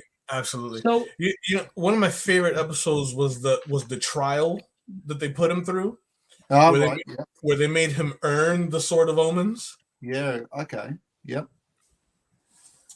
Philbo Publishing. That's from Addie Kid. Very cool, right? Yeah. She sent this to me. It was so kind. Hulkopotamus from Very and a Happy Halloween sketch. nice. And then my family from the Dynamics, and she did the cover. So nice. This is really sweet of her. Thank you so much. She has an adorable little girl. And I was just very, very appreciative of that. Then we've got Model Zapata did me as Nightcrawler for my birthday, and my power is super old, and it's one of the Marvel trading cards. And here's the original art. So that was an Nice. awesome gift. Thank you. He missed the sneakers though. And then a little teaser. I just got a package of art from Ricardo. Now I want to show you something. There's an art tier for Ricardo on the sketchbook campaign right now, as there is for Kenny and Will. These are from the tragedy campaign. These are commissions. This is what you got for your price from Ricardo. Very nice. Look at that detail. You are not going to find this kind of artwork for the price that we did Wow. on the campaigns. That is crazy. This was 165 on the tragedy campaign. I mean, look at this. Yeah. Listen, I saw artwork commissions that were coming out of Baltimore and New York and San Diego, and they were paying way more than that. Like, that's incredible. Yeah. Well, look at this. Homage to the, I think it's 175 or one of those, but not 175, but Uncanny X-Men where Dr. Doom's holding the chalice and he's got Storm. Someone wanted an homage to that, but with Venom, Black Cat, Spider-Man, and Mary Jane. Look at this. And the 165 was for the perk, but they paid a little extra for the extra characters. It still wasn't that much. Look at that. Fantastic. Look at that beautiful inking. Look at that. Yeah. And that's what's going to you when you get commissions from us. Indeed. So when you go to the art book campaign, which you're going to do right now, not only do you get art books, you're going to get commissions. And just to show you, big packages of art I got from some of the live draws. Wolverine. That is a commission too. This was one of the commissions, the Wolverine. Nice. Nice. Look at that. And well, that's a cover to the Unknown Heroes. And here's another commission. Look at that. Very nice. And I had you noticed he put the pencil in there too. Yeah, he did. Boy can draw. Yes, he can. Yeah, he's a beast. You're all beasts. I'm very proud to work with all of you. Only one of you is an embarrassment. I won't know his name. Will. And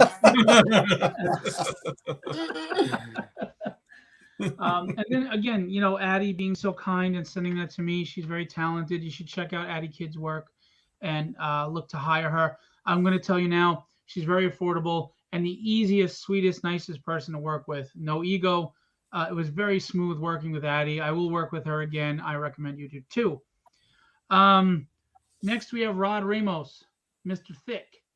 Mm-hmm. Rod is a big G.I. Joe fan, but there's his samurai. That took a minute, Will. You all right? No, I'm just laughing at the kitties.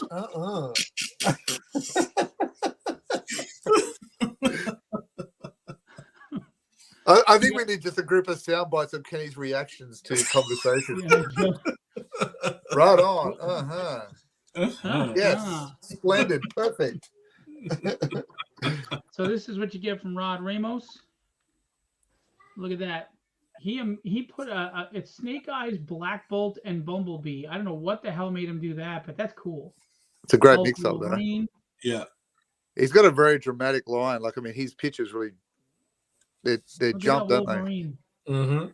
Captain America. I mean, guys, come on now. Let's go. I mean, look at that. Thick book. It's good to see we're well on our way to the second tier, which yeah, we're almost there. Yeah, that's great.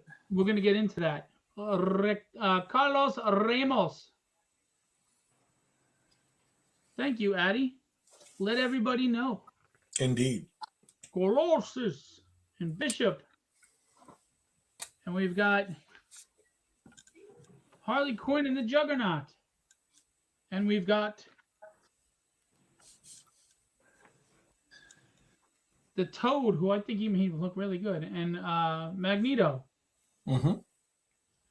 And we've got Sabretooth and Nightcrawler. And we've got Spider-Man and Sabretooth. Doc Ock.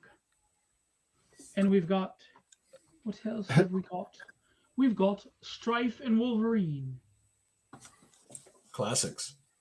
Hell yeah. More Wolverine. You like Wolverine? We got Wolverine. Thor Odin's son. Come on, guys. Let's go. Let's do it. Let's do this, brothers, because I ain't know what it is. By the way, you like, look at that. Look at that trading card. Look at that with stats. Ooh, stats. That's Look at the stats on that. Yeah, baby. Ooh, stats. Yeah. Messaging me.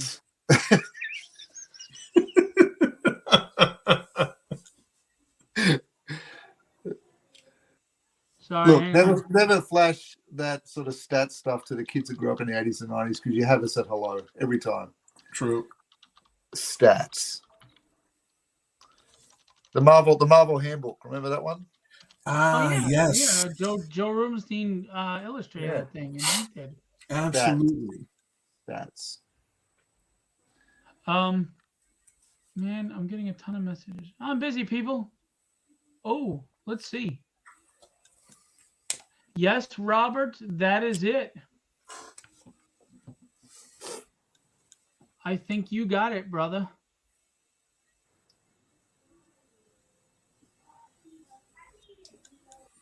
Now that Robert Powers, he's got stats. Look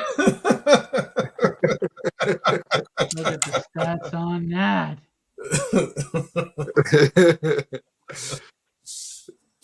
Got stats. Okay, so Alex did his pages. Okay, so yeah, I think he did it. Look, separating the words made it so much easier. Here's the logo to Withered. I'm pretty sure I'm gonna go with this. That feels better. Yeah, because it was too crowded. Now it's spaced out better. You can read the letters. You get what it's saying. Yeah. I came up with the crumbling underneath, like it's decaying, you know? Yeah. And he had mentioned earth tones, which I agreed with. I said, can you do like a bronze or a brown or a golden brown? So, oh, cool. We'll show your, Joe Ryan, we're going to show your art at the end of the show. Very cool. Joe is drawing with us. He drew April O'Neil. Sweet. Ah. All right. Joe Ryan.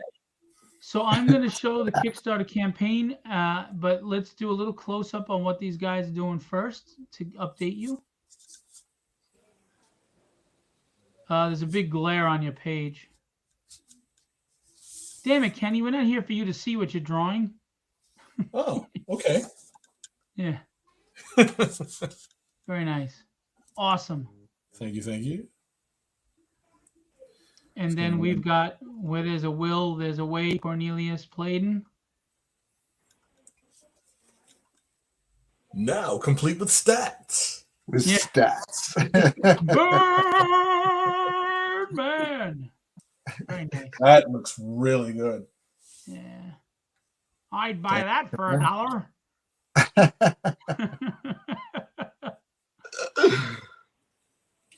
I'd buy Oh, that for $1. you don't use a lot of water in your gouache, do you? No, I layer it. Yeah. Mm. And then when it dries, I'll layer it again, and then I'll refine it so it becomes really sort of strong. Got you. Come here. You'll see when I eventually get around to doing that Superman for you, and I'll send it to you. Awesome. You'll see the stats. Yeah, see, Joe knows the reference. Thank you, Joe. You know the reference. Well, you would, because you just had that RoboCop done. That's right. You were talking about the RoboCop.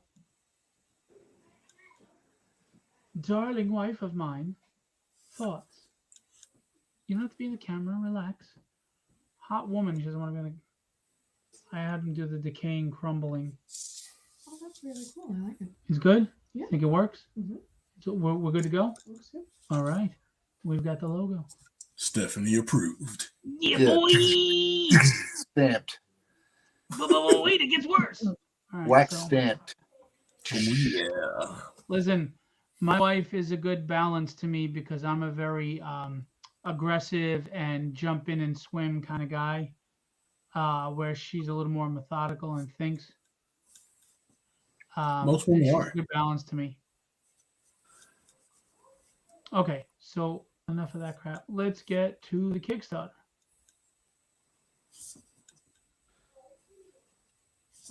Do do do do do do do do do do do do. You know what I used to love about the Birdman series was the title cards that used to come up before the show started. They were Yeah, all fully rendered. The Batman Oh, animated yeah. series did it too. Remember, like they always have the painted title cards. yeah. Yeah. Used to love that. It's those little things, those little Yeah, details. You know and what I mean? they were always fully painted. They look amazing. Yeah. Oh yeah. Okay, so here we go, folks. Forget these two. That's easy. Yeah. His wife does all the I've time. already been deleted. Yeah. So we're at $2,770. We funded in less than 90 minutes. We are a project that Kickstarter loves. I love it. Woo! Woo! All right, there's my respect. So we got We just 39 said all the backers. nature boys. Woo! Nature boys everywhere. Uh-huh. Can you smell what the Phil is cooking? He's still going. He's still going. 17, yeah, I'm still going. 17 days. All right, so you want to hit this remind me button if you don't want to pledge right now, but you really want to hit this green button that says back this project now. That's what you really want to do. So I'm going to show the video in a minute, but first, let's go through everybody that's here. Look at that smile, Ricardo. He got his new home. You're so cute. Oh, look, Thug Life Forever. Look at these two. Thug Life Forever. We come from the streets. Anyway, and then, look at this guy. These two belong on the wall in a post office. Bill looks like that the typical serial killer story. Like he was such a quiet neighbor. He always kept his lawn really nice. Yeah. Really, really nice. He looked the John Wayne Gacy of the Legendary Illustrations guy. And Carlos looks like, a convict, like he was put to jail for 2 life sentences. And then we've got Yukon Cornelius. Yes. He saved New Year's Eve. Yes. Yukon. Made friends in Bumble. Yeah. Of course, I just showed you the books, so I don't need to go over all that because that would be redundant and repetitive. But look at that. Oh, wait, what is this? It's not in the book, but I have the original gouache painting 11x17 for sale by Will Pleydon. Shazam! So you just have to come get it from me. Come get it. Oh, yeah. Then you got D&D. You got Mr. Freeze. Everybody chill. Oh, no. Not that reference. Yes. That was so Everybody disappointing. That was the most disappointing movie moment. Everybody get to the chopper. Yeah. Got Rod. Look at that. Oof. That is just killer. Ghost Rider Wolverine. That is badass. Burning it up. And that strife. Look at the line detail. Beautiful work by Carlos. Look at that strife. Thank you, Michael Williams. So, and look at this Dr. Doom with X-Men and Fantastic Four behind him, and I don't know who they are. And then Avengers. Sweet. The chipmunks. And we unlocked this die-cut Ghost Rider gouache painting sticker by Will. It's die-cut. It's not going to be a square like this. It's cut to the image. It's going to be a sticker. Then we've got this bookmark. We're literally 200 and change away from unlocking this bookmark. Who's going to get us to $3,000 So close. and get this bookmark? And again, the bookmark is just going to be the Batman, really. Obviously it's going to be a border, but it's not going to be thick like this. It's going to be a bookmark size, and it's just going to be the Batman painted by Will Pleydon. So we're almost at 3,000. Who's going to get us there? But I dare you to get us to this Space Ghost. Get us to $5,000. You get this Space Ghost. and the dumb monkey. And you get the Phantom Cruiser in the background. Look at that. He's got his force field around him. Powerful looking, badass defender of whatever the hell he's defending. Space. So there you go. Yeah, space. There you go. Who's space though? Who's All space? All I the guess. space. That's a All lot the of space space. to cover. Every space. So Charlie said he pledged for Kenny. Thank you so much. Kenny and his 20 kids appreciate it. Thank Well you. done. Well done. That's a lot of alimony. I mean, a lot of child support. But anyway, but if you get us to 7,500, I mean, really, if you get us to 7,500, Moon Knight and Khonshu metal print. Yes, a metal print. Metal. Come on, guys. Let's do it. Let's do this. These are the 7 art books. You can get any one. You can get a pick 3. You can get an original art commission and then pick any books you want as add-ons. And you just saw what you get from Ricardo. You know what you get from Will. You know what you get from Kenny. The other guys are the same. They're going to give you probably about 100% more than you paid for, because that's what we do here. Well, I don't do it because I don't draw shit, but you know.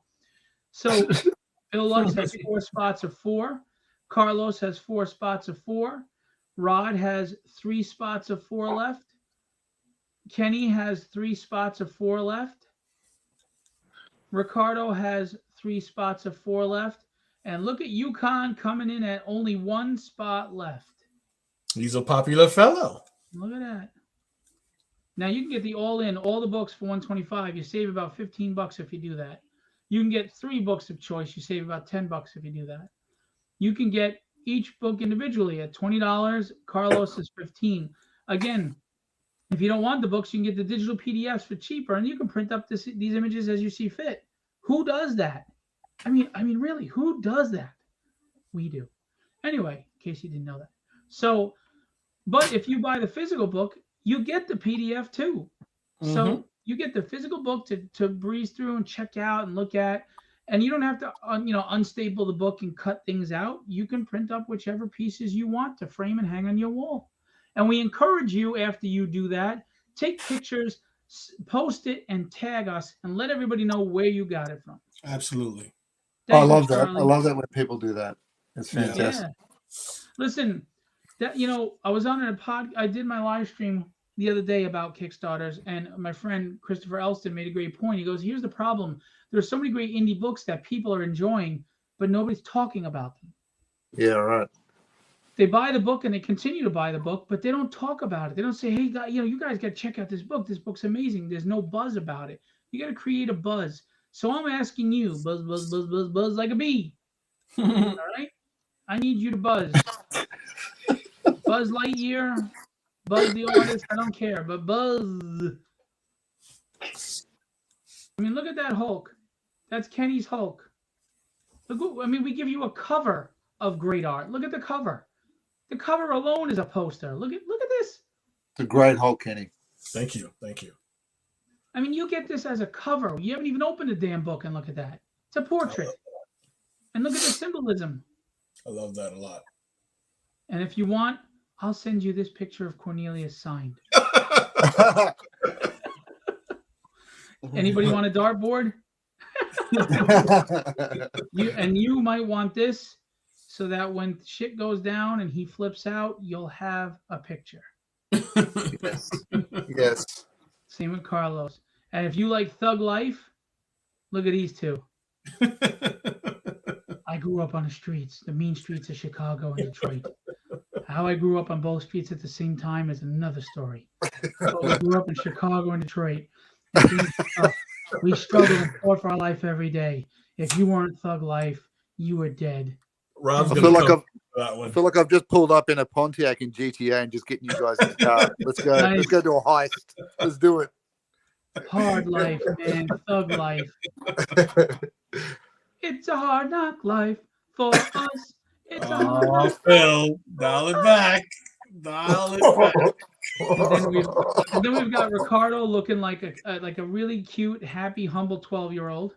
Yes, he's excited And to then, be we, there. and then we got Rod looking like he's like a fashion model, or he's going for a friggin' an acting part. He's I got a feel pro- like Rod is a Rod in that professional picture, photo, man. it says to me, if I look good, you look good, right? Yeah. You know what I'm saying? It's got a It's to Vidal me, it's, Sassoon kind of vibe to it, yeah. To me, Yes. it's like, don't hate me because I'm beautiful. right?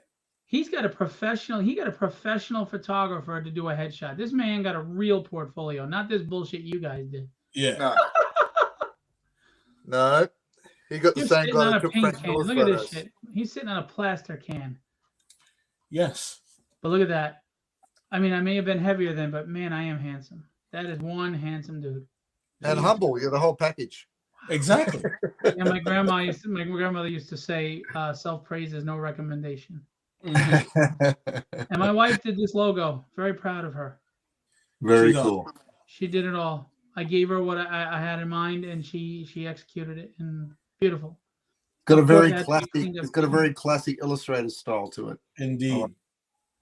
Yeah, I had someone say I should have done something more flashy, but I think the point was I didn't want it flashy. It was to show that it isn't glamorous to be an artist. It's work. Yeah. Becoming legendary in this industry is work. It's not glamour. It's work. That was the point. Yeah. But there's class to it. Anyway, so I let's think she did a check great out. job. Thank you. I'll let her know. Yeah. Now let's do the show the trailer that Rob Powers did for us. The music is actually very inspiring. It kind of makes me want to go fight crime or some shit. But I was inspired. yeah, it is inspiring. He picks good music. I mean, did you Yeah. see the trailer he just did for my prose book coming out next month? Oh my Yeah. god! And he's now a voiceover man. I thought I was very impressed. Exactly. Yeah, he was afraid it was going to come across too cheesy. And I was like, nah, man, you nailed it. You got it. Yeah. Rob is very, very, very, very talented. I mean, he's a jack of all trades. He really is. And here's the thing: he didn't go to school. He's self-taught. That's That's the way to go. That's some brilliant shit, man. Here's the thing: is that those people that did go to school, they don't teach you to do this stuff. That's for sure. But Yeah. what I love about Rob is that he's so he crosses the streams in so many different areas. Mhm. Yeah. Like he does the lettering, he does the editing, he does the pre-press, he does game design. He's just a man of many arts. You know, that's a rare thing. Oh yeah. I mean, really, he technically is doing all of the dynamics. He roughed it, he drew it, he inked it, he colored it, he lettered it, Yeah. he did the sound effects, he did the trade dress, the logo, he did the corner box and the logo. You know, his wife will format the book for me for printing. It's a one-stop shop, man. I write and he does. And they're just great people, both of them. Yeah. Yeah, they are. They really are. They really are. So check out this trailer just to see a glimpse of what Rob Powers can do, because he does trailers too. Shut up, Will.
Man. That's what's in my head. Oh, good. Do, do, do, do. Mm-hmm. Do, do, do, do, do, do. It's a funky 60s soundtrack. Yeah. I I think we lost Phil. think we did too. I think he put the trailer on. I thought he put us backstage. Yeah. I'm listening to the music and then nothing. I don't know what All happened. good though. What happened? My internet just knocked out and it kicked me out of everything. I was like, what the hell? Yeah. Last thing I heard was "Shut up, Will," and then you went quiet. I was Yep. like, "Oh, did he So boot you me guys out to the didn't see any backstage?" of this yet? I heard the music and that was it. Yeah. It started up, but then it froze. That's so weird. All right, I'm gonna play it again now that I'm back. That I was just so said weird. all I could hear then was the ASMR of Kenny drawing. Yeah. That is so weird. All right, let me start this again because you're gonna love this. This is so good. I like this lot. Shut up.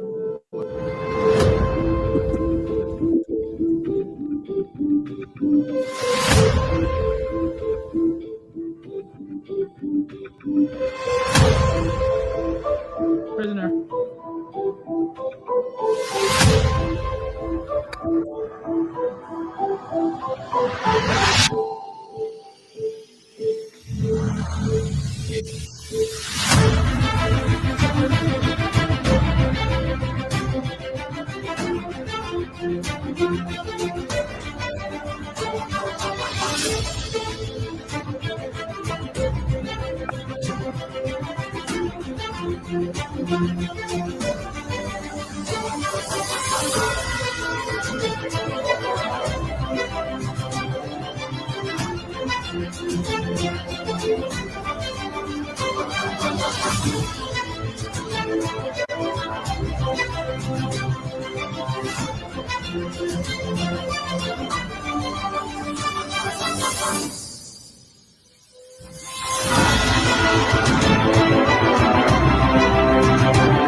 That's some really good music, man. That's some powerful music. Mm-hmm. Very Now, cinematic. I love it. yeah, and very heroic. It's just awesome. So, who out there has not backed this or pledged yet? I ask you to give it a shot. It's a lot of great art. Pick one book, pick all books, pick 3 books, get an art commission and an add-on book. Get the digitals. Whatever you want. But we will fulfill very quickly. I will be doing the fulfillment. It will be done very quickly. And we're proud of what we do. We work hard, and we work as a team and a family. And we hope that you become a part of the Legendary family by supporting. If you can't spend the money, we understand. But if you could share out, like, comment, post, we'd appreciate it. Oh, yeah. Tell your art friends if you can't do it. But we are about to hit an awesome Batman bookmark. We are $283 away from Nearly there. Nearly this there. bookmark right here. And, it's a shorter campaign. I only did 3 weeks because I wanted time to fulfill before Christmas. And to be honest with you, there's always that week that's a lull. So I figure let's just, why torment everybody through that week? You know what I mean? And it gets the books to everybody before Christmas. And that's the goal. Barring any issues that are out of my control, whether it's shipping or printing or whatever, my goal is to have these books in your hands before Christmas. Okay. Now the commissions may not come before Christmas because they take time and they're shipping from, some are going to be shipping from Australia and Brazil. And to save you on the $35 shipping cost, they're going to be shipped to me with some other stuff that they have to ship. And then you're just paying for the shipping from me. All right. Because we're trying to keep the costs down for you. We know times aren't easy. We know that money doesn't grow on trees. And we know that, art is a luxury, right? It's something fun. But we want you to be able to enjoy that fun and not stress and worry about what you spent. So this campaign is full of a lot of amazing art for not crazy prices. Word. Word 'em up. There's plenty of serious heavy stuff in this world. Art will give you high energy and will lift you up. I Indeed. agree. So why wouldn't you want that? There's plenty of the other. Now, if I may, and this is going to tie into Withered, do you guys mind if I show the December project? Do your thing. Thank you, guys. This is my short story prose book. The Devil is in the Details. It is a prose book, so that if you may not know the term, it's not a comic book. It's an actual book. It's a written book, and it deals with theological fiction. It's more involved that you can go to the page to look at it when it launches. It's launching December 1st. It's only a 20-day campaign. Will Pleydon has done the cover beautifully. There's the cover. It's just brilliant. And again, the logo is done by Rob Powers. And the book is edited and formatted for ebook and for print by J.M. DeSantis. And it is written by me, and the characters in it are created by me. And the first short story book is called Withered, which is going to carry over into an ongoing comic series that I've written the first 6 issues. I showed the character design earlier of Archangel Michael and Archangel Raphael. Will is the illustrator on that book. And I showed the logo that we just got from Rob. That's getting a minor tweak. It's not totally finished, but it's almost there. So this is the prose book. I'm going to show the video. There's my beautiful mug again. There's J.M. DeSantis, and there's Cornelius. Now, I did a little synopsis of each story that you can read because you want to know what you're getting into. And then I did the first, I think, 6 pages of the book. So you can see if I know how to write or not, or if my writing style is what you like.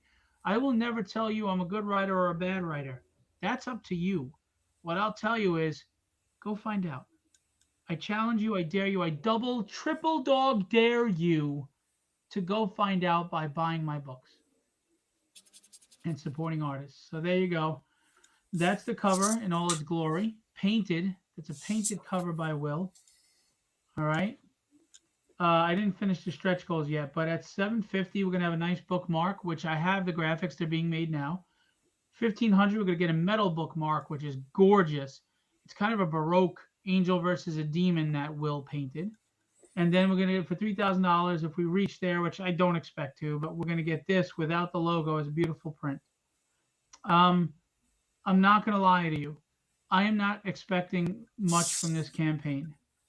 I'm not. A lot of people don't read anymore.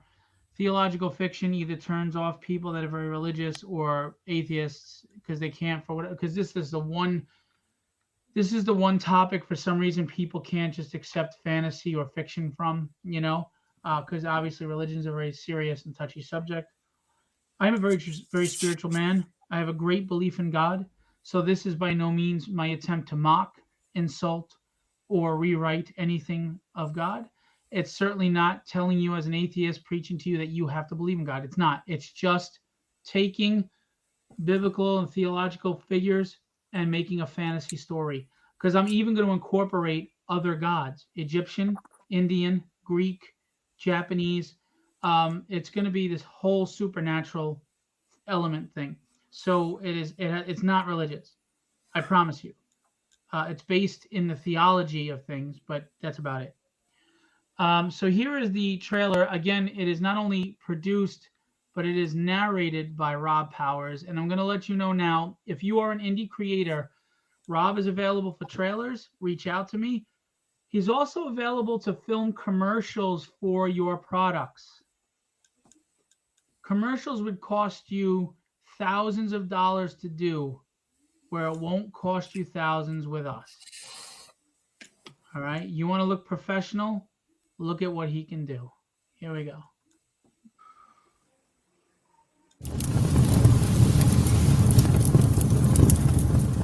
Have you ever had your faith and spirituality shaken? Has life had you questioning how and why bad people exist?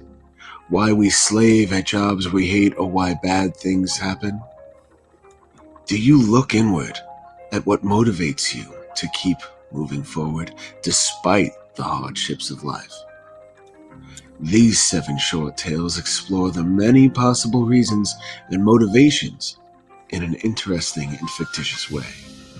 You don't need to be religious to enjoy these tales that intend to inspire. We may not have all the answers, but these stories make you think of possibilities many never considered.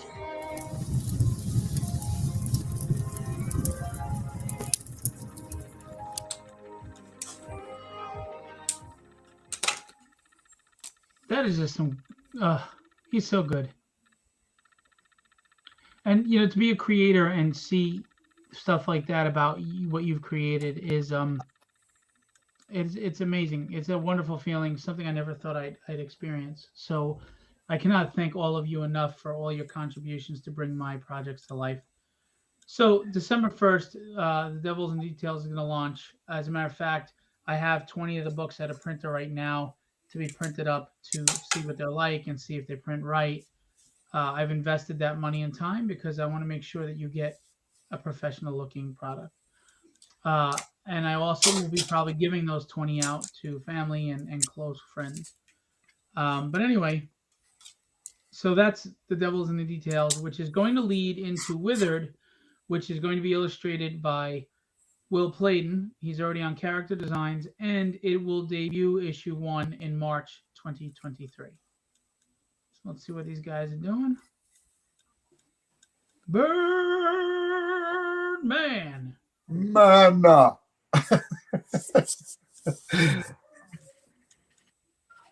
Very nice. And Avenger. What happens if there's no sun in the Birdman world, Phil? He's powerless. Yes. He derives his power from the sun. Speaking of power, raw power, the sword of omens. Give me sight beyond sight. Show me Rod and his thickness. Oh, hello. I wish Rod was watching these. He'd probably be laughing his ass off right now. And he could probably use that right now. Nice Lionel, man. I love what you did with the hair. Thank you. Very cool. Not an easy perspective to get that chest, with the way he's swinging his arms, Yeah. People don't understand the difficulties. Very cool. That's great. It's very Bashima. Very Bashima Conan-like. That's great. Yeah. And you got his muscle tone right. He's not too wiry, but Yeah. he's not too bulky. Very nice. Yeah.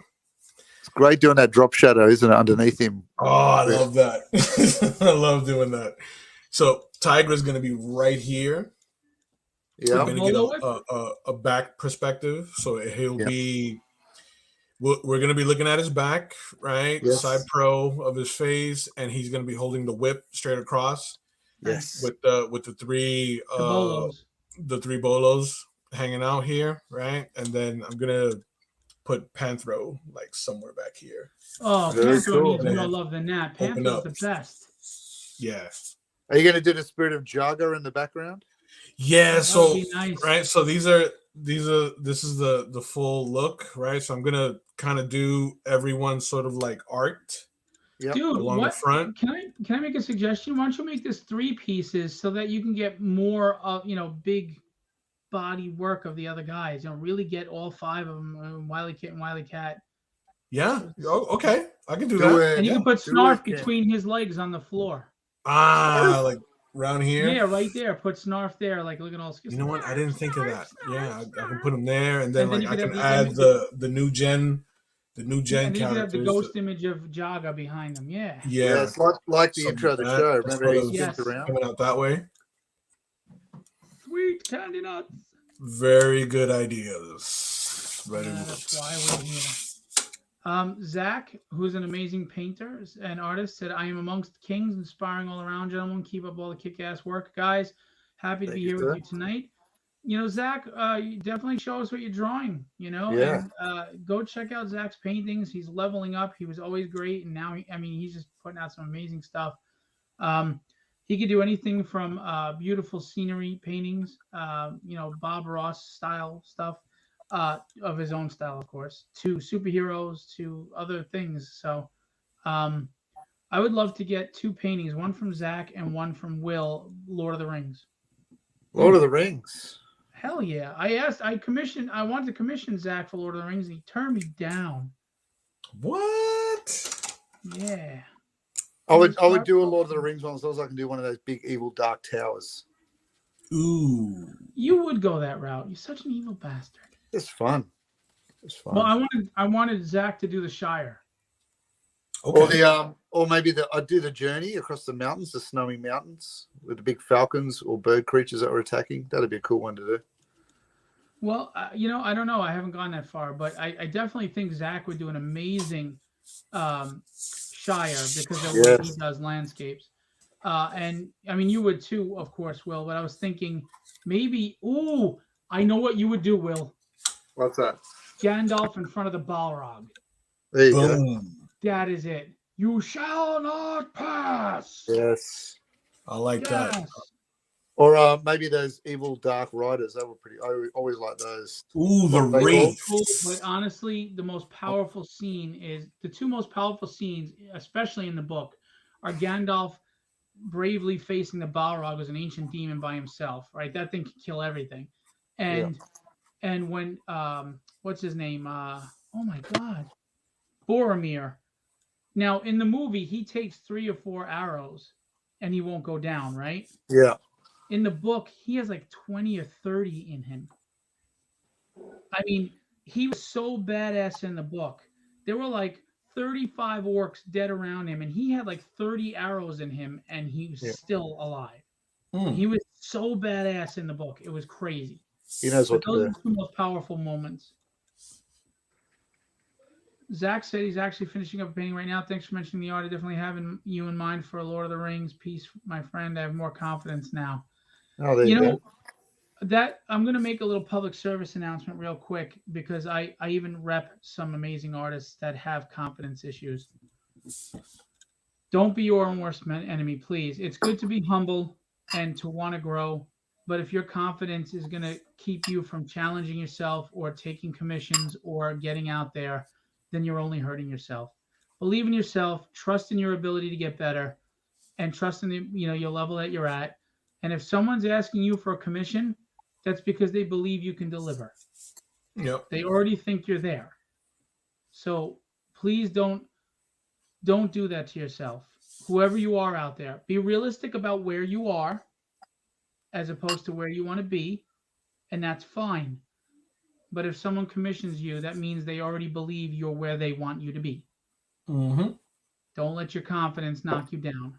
Because if you can't believe in you, who the hell else is going to? That's my public service announcement. Now, getting back to shitty artists. Will, what are we doing here? So right now I'm just putting in the base colors for the wings for both Venjor and Birdman, because when you then go over and do the feathers, you need a background as your shadows. So you're then working on your mid-tones and your highlights. So that's why I'm doing the wings like that. And that's how I do my wildlife pictures as well. Putting in down a heavy dark background and then build up your fur or your feathers on top. So a bit of a guide. So we've got Birdman, Venjor. As I come around, we're going to have Shazam in the background with Kabubi and the twins on the hand. We're going to have over here, you can almost see some of the dragon from the Herculoids. Now you got the camel with the wings also with Shazam, remember? That's right, Kabubi. Yeah, just up Kabubi, here. yeah. Yeah. In the distance up the top here flying, I might do some of the ships. So I might have The Phantom Cruiser. Yeah, and maybe the Galaxy Trios ship as well. Nice. That was a pretty cool one. And so so further down here with that for Herculoids, I want Falcon and Dynamite coming out the side here. What about Captain Caveman? Is he part of this? Not in my opinion. Yeah, Because he's redundant to Maitor with the club, and two, he was more of the Yeah. comical side, like Kung Fu, like Hong Kong Fooey. They were Yeah. superheroes in a comic-y kind of way, where these were their attempt to really do do superheroes. superheroes. Yep. So as we come down, and I'm going to do Space Ghost really close to the camera, turning off his glove switch. You know, where you always hit Nice, those yeah. buttons. So that's going to be close, and the perspective is we're all looking up at them. So it's kind of Nice. like making them kind of iconic, if that makes sense. Yeah. And Nice. and then we'll do Maitor down here. I love Maitor. I always loved his costume with the helmet piece. It reminded me of that Fire and Ice, the bad guy. Not the Yeah. bad guy, the good, the dark. Yeah, Dark Wolf. Yeah, it's kind of based on the Die! death deal, the Die! Frazetta death dealer. You know, Why that kind won't of you die? Sorry. That movie yeah, is kind of fucking like killer. Frazetta death dealer look. But yeah, so I'll do Maitor in here as well. I'll try and squeeze it all in. And Gleep Are and you going to Gloop. do Moby Dick and Frankenstein Jr.? I'm doing Frankenstein Jr. I don't know how I'm going to fit Moby Dick in there though.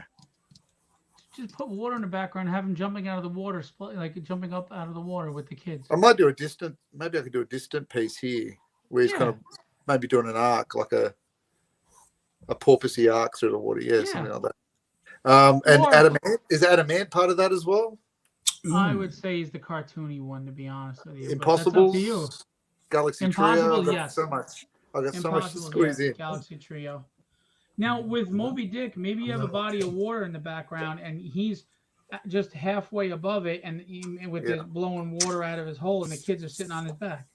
Yeah, there we go. We do that. And Frankenstein Jr., you can counterbalance Shazam on the one side, have giant Frankenstein Jr. on the other side, and in his hand holding the kid. Yeah, I might do him as a misty sort of large character in the background with the kids on his shoulder. On his shoulder. There you go. Yeah, like Iron Giant kind of look. Yeah. But if you have Shazam in the one corner, wouldn't it give it some? What do you call it? Balance to go put him in the other corner. Yeah, that's right. So at the moment, the perspective and the composition sweeps up, comes across. The composition of the ships will then bring it down. It'll come in with Kabubi, right? So you always keep them back into the picture. Shazam's angle of his body and his elbow will then bring us back to Dynamite jumping forward. Comes down, you'll have Maitor. We'll squeeze in the whale down the bottom. And then you'll come up through the angle of Space Ghost's arm, straight back up into here again. So if I've got Frankenstein Jr. in the background, that will work. What about Johnny Quest? I haven't thought about Johnny Quest. I mean, But yeah. they were normal humans, but that was a really heroic show. That was Indiana Jones before there was Indiana Jones. That's true. Yeah, all right. We'll try and squeeze it all in. And look, if anyone of the people listening, the viewers listening, can think of others, put them in the comments for sure. Because Oh, absolutely.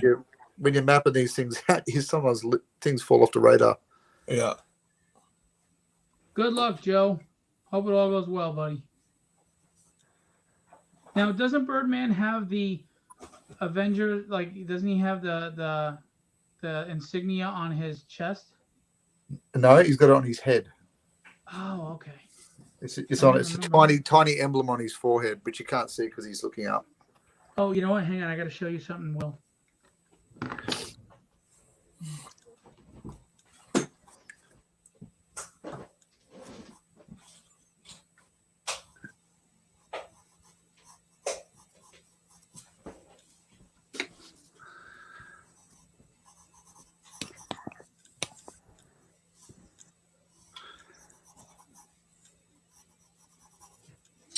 What are you up to, Kenny? You're sketching in the background now, are you? Yeah, I'm drafting in like a loose composition of Snarf, Oh, yeah. right? And sort of give like grounding Lionel so that he doesn't look like he's floating. Yep. So that I have like more of a basis to kind of sort of like lay everybody else out behind him. Nice.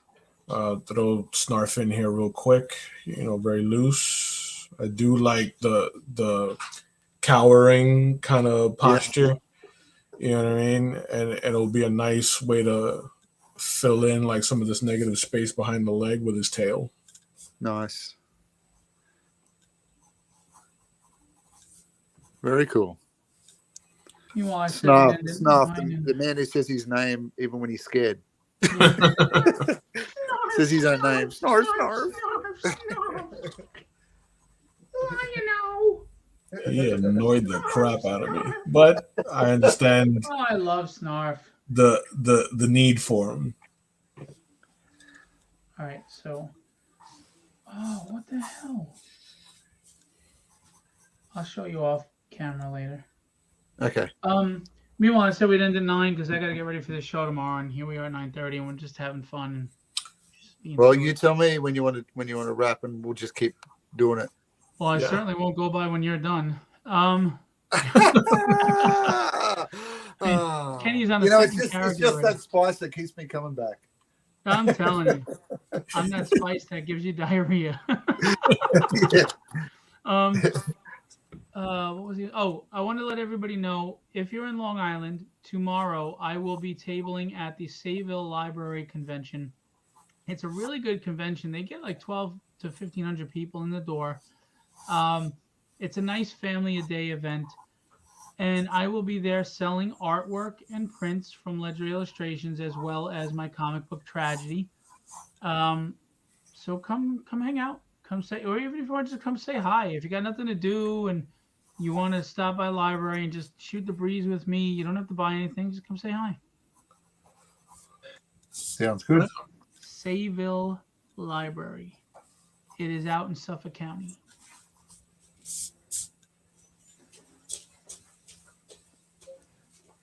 So here's the Filbo publishing lineup so far, and there's more to come.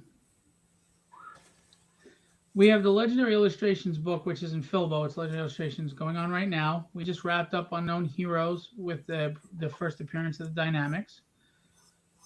We had Tragedy number 4 before that. So I've done Kickstarters about 3 months in a row now. December, I have the prose book, The Devil's in the Details. January, I have the first issue debut of the Dynamics. February, I have Tragedy issue 5. March, I have the debut of issue 1 of Withered. April, I have the collected trade of the first 5 issues of Tragedy. And then May, we go back to, I might take May off, I'm not sure, but either that, we're going to Dynamics number 2, and then we're going to Tragedy number 6, and then we're going to Withered number 2, and we keep going. There will be a Kickstarter pretty much every month from Filbo Entertainment. You're either going to love it or hate it, but either way, I'm going to be in your face. So, All up in it. well, you have to be, you have to be all up in your grill. All up in it. You have to be. I mean, what are you going to do? It's not going to market itself. I got to push it out there. And with a face like this and the charisma that I have, it's my best weapon. There you go. That's why I'm falling short now.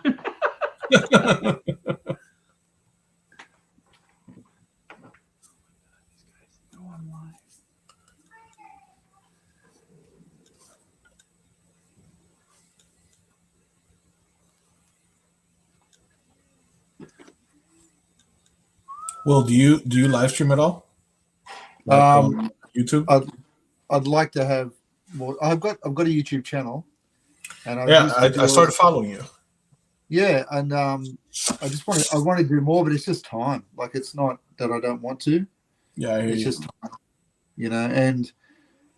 and of course trying to align it with times in the States, because we're out of sync. It gets tricky. Yeah.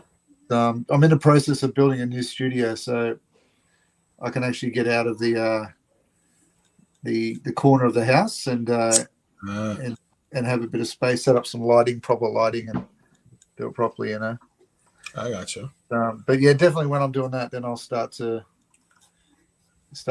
do it a bit better. And I mean, I'm pretty inspired by what we do here in the watching David Finch, and yeah, I mean, that's pretty inspiring to watch how they do that.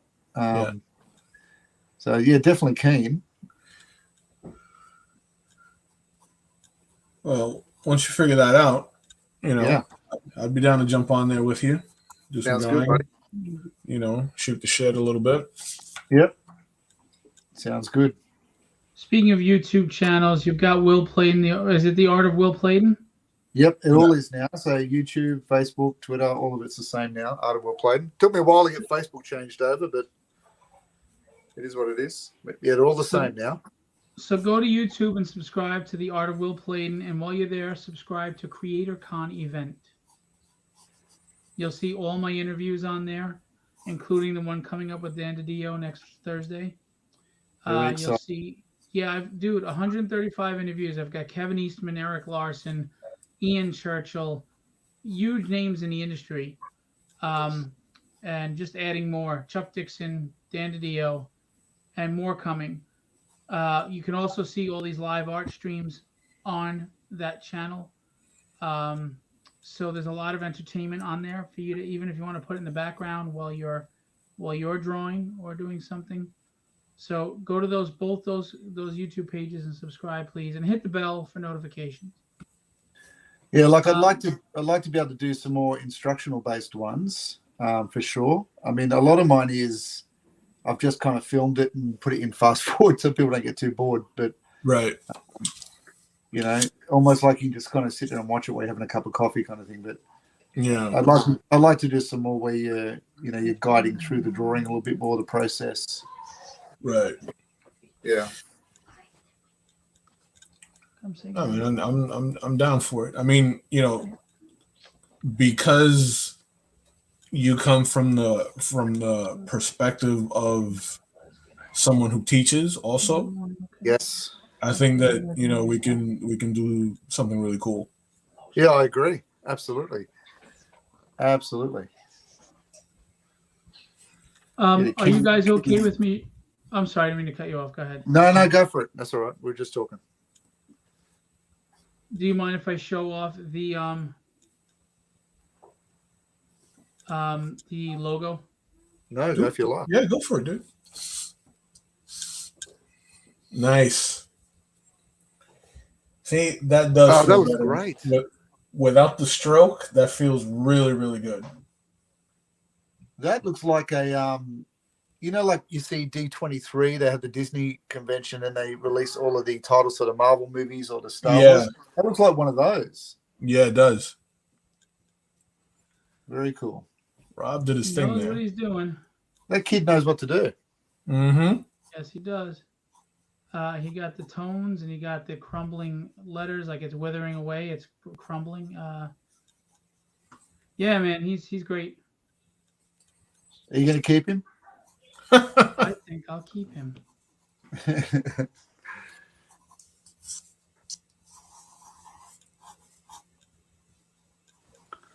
So Birdman took a bold step and wore the black underwear.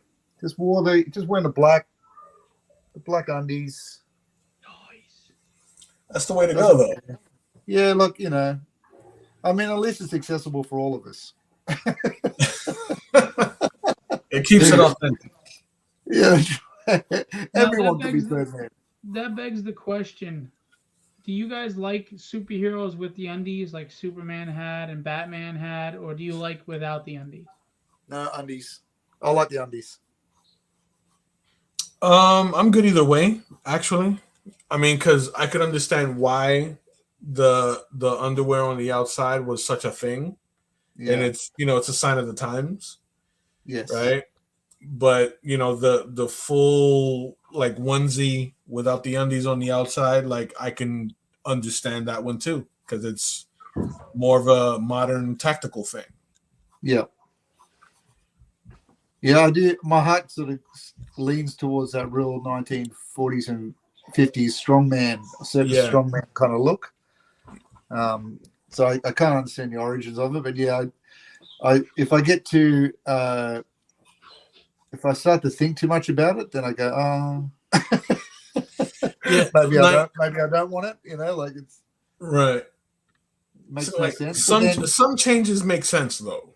Yeah. Right? Like Wonder Woman not wearing like the bikini bottom and like rocking a skirt. Yeah. Yeah. Right? Or at least like that battle skirt. Greco-Roman with the flaps. Like I dig that. Yeah. You know, giving her more of like a armor plated look, you know, where it feels like she's more of a warrior. You know, I dig that. And then you got someone like the Flash, who like the Golden Age Flash, looked like he's wearing a pair of slacks and a t-shirt. With his cool helmet. I always loved that helmet. And I think that's probably the exception to where, like, I like the OG design of that Flash. Like that one I'd be okay with if they never changed it. Yeah, it's pretty cool. That old school Jay Garrick. Yes. Justice Society. Yeah, very cool. You know, we'll have to talk off air. Some people just don't get it. They don't understand long game. Yeah. They just don't get it. They don't get it. You want to take shortcuts right now instead of what you need to do to get to the big time. Whatever. Is he talking about me again on air, Kenny? But Bailey? He might be. He might be. Oh, I thought so. Yeah.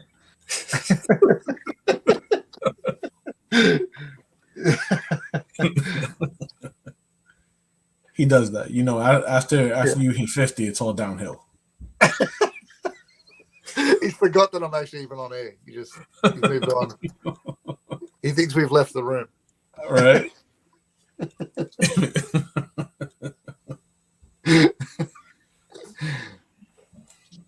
I remember the war.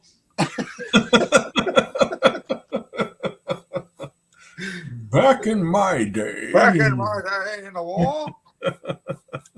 Those Nazis were everywhere. Those Nazis. I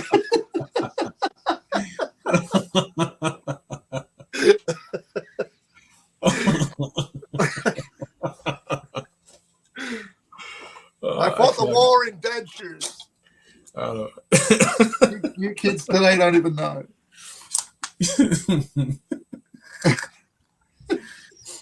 Oh man, gotta make this straight.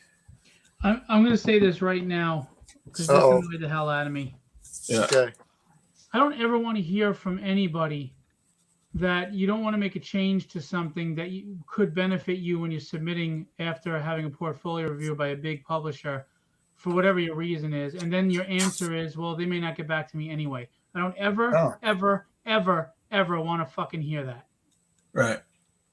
That attitude will get you nowhere. Right. God almighty, I can't handle that shit. If you want to be lazy, admit you're being lazy, but don't make fucking excuses.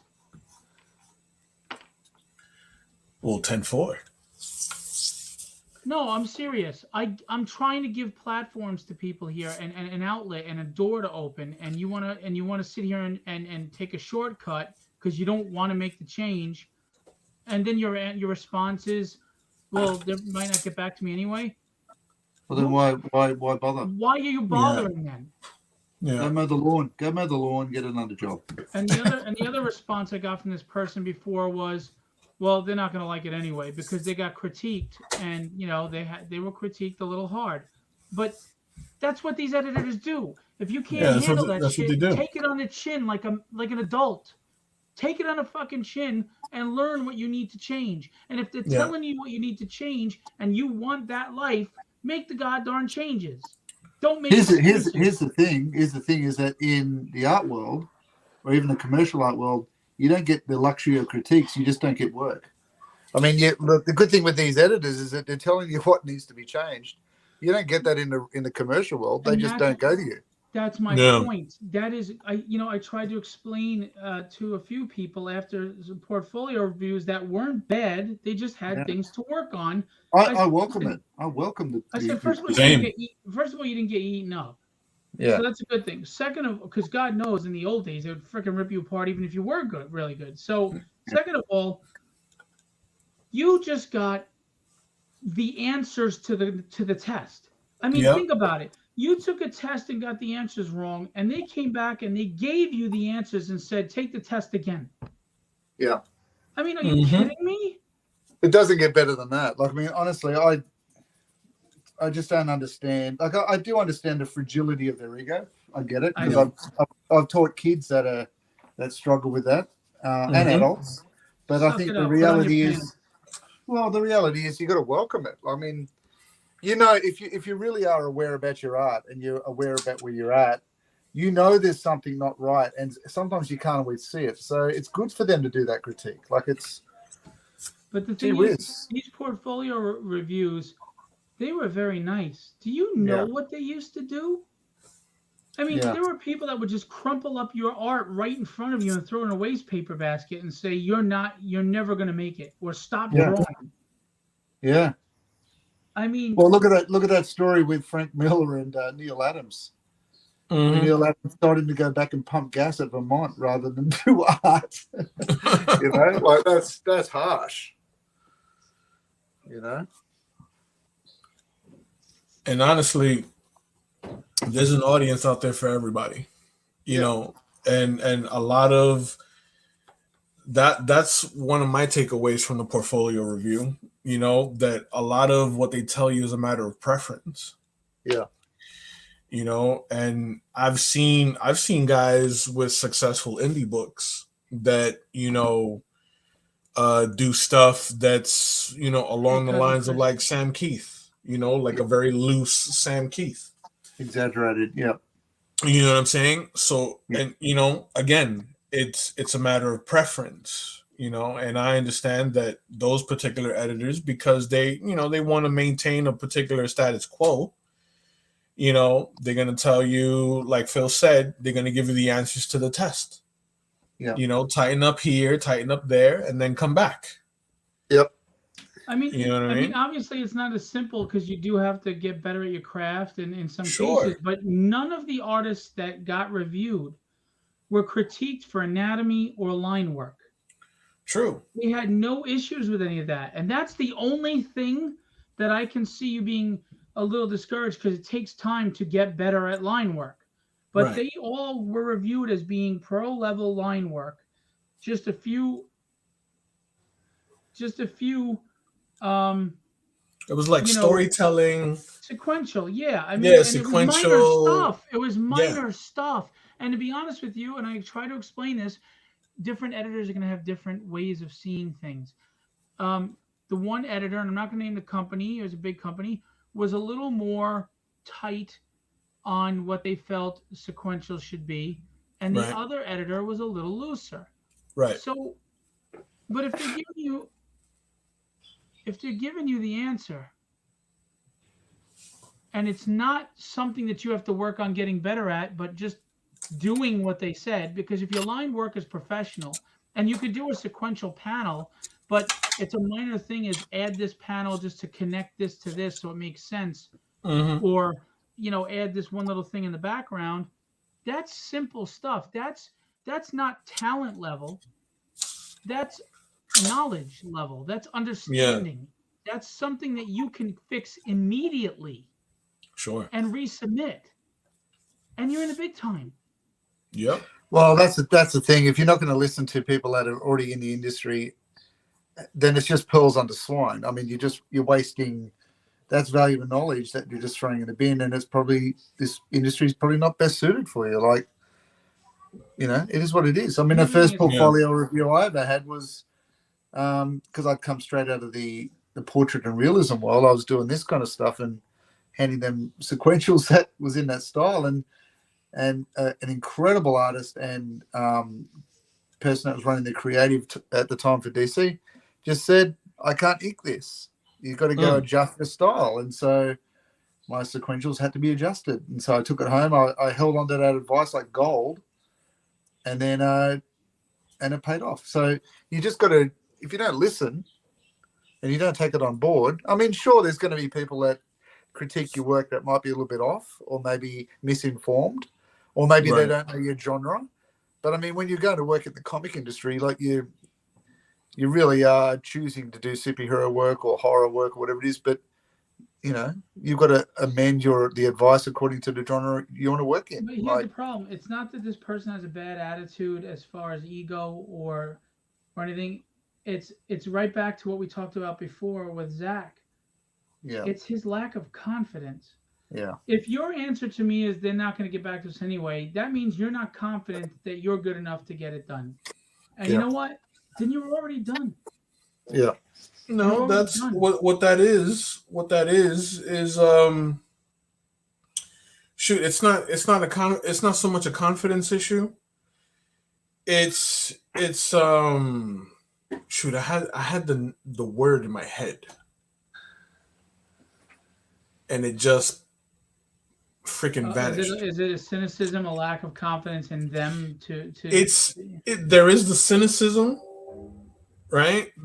Because that's evident, but even a lot of the top guys who we all like look up to in this industry, they submitted hundreds of times before they got before they got on. Here's the thing. If I'm a prize fighter, and before I go in the ring, I sit there and I go, the ref isn't going to be fair. He's not going to call the fight fair. And, I'm not going to get the crowd behind me. And I don't get in the ring, or I don't train the way I need to, or I don't do what my trainer said I need to do to get better because of those excuses. Then why am I fighting? Yeah. And what am I fighting for? What is your end game? What is your goal? Because you have to look at yourself honest in the face, and you have to ask several questions. One, where am I on the journey to that goal as far as my talent level and my ability? Am I there yet? Am I close? Two, am I willing to take the punches, get the rejections, and keep fighting forward and do what I need to do? And three, do I believe that this will work, that I will make it? Because if you don't have any of those three, you have to have all three. You can't have two of three, one of three. It doesn't work that way. You either believe in yourself and the fact that it's going to happen, or you're wasting yours and everybody around you's time. Listen, I'm starting a publishing company. This is some scary shit. Who knows if anybody... Look, tragedy... What if people decide they don't want to read any more tragedy, or Dynamics doesn't do well, or Wither doesn't do well? It's always a risk. But I believe in me, and I believe in what I'm doing, and I believe I'm going to make it. Why wouldn't I? And what am I doing if I don't? It's all a risk. Life's a risk. I think what I hear out of you. I mean, it's no different when I've been teaching people and they say to me, look, you can't, they laugh and say, you can't teach me how to draw. Well, they're right, because that attitude, I can't. And I think it's not a forgiving industry. And, unless you've got a bit of grit about you and keep going back and keep going back and keep going back, right, then it just becomes, oh, well, I did a little bit of a session of painting once and it wasn't for me. Well, sometimes you just got to just jump back in there. I mean, it's in all of us. It's just got to be unlocked. And I was saying to my students the other day, I said, it's like if a mechanic taught me to pull apart an engine of a car and showed me how every part worked and how that part then went back into the machine to make the engine run well. Art's the same. All of this is little tips, little hints, little techniques, little bit of knowledge, little bit of anatomy. All of those things mix up to make the engine run. And people aren't always willing to just be resilient with that stuff. They just tap out. Right. I have no tap in me. I have no tap in me. I'll take the pain. I'll take the punches. Because I know what it was like living a life of feeling unsatisfied and like I wasn't trying hard enough and just, I don't want that. I'm not going to live like that. No fear. I really don't have any fear. And I don't fear failure. I feel of dying old with regret. Do you remember that Jim Carrey interview where he talks about his dad? I never saw that. He talked about the fact that, he saw his dad fail and, and he lost his job and he hated his job, but he lost it and it destroyed him. And he goes, you can fail at something that you hate. And he goes, so why not take a chance on something you love? Exactly. Yeah. And if you fail, you've given us your best swing. Well, You know, like what makes me always laugh is how much energy is it sapping from you to wake up and go to that job you hate every day, and Mhm. then and the life that you lead, you're drudging, you're depressed, you're unmotivated, you're just being dragged down like this gravitational pull just pulling you down into the ground, right? yeah, How exhausting is that? And these same people don't want to put in the hard work. It's too hard. It's too hard, and I'll never make it. You don't love it I enough. would I would rather spend that energy and exhaust myself trying to make the life I want and do the things I love than sit here going through the motions because you're not living if you're going through the motions. You're yeah, dying slowly and painfully. That ain't for Mhm. me. You're yeah. withering away. With it, There's my But yeah. bump. Yeah. copyright Philbo Publishing 2022. Zach says, I strive for the best. If I know I can't give my best, or if it's something I'm not familiar with, then I won't do a commission or I'll put it on the back burner. I'll admit that I'm not the best with following with a request, so that's why I haven't really taken any commissions.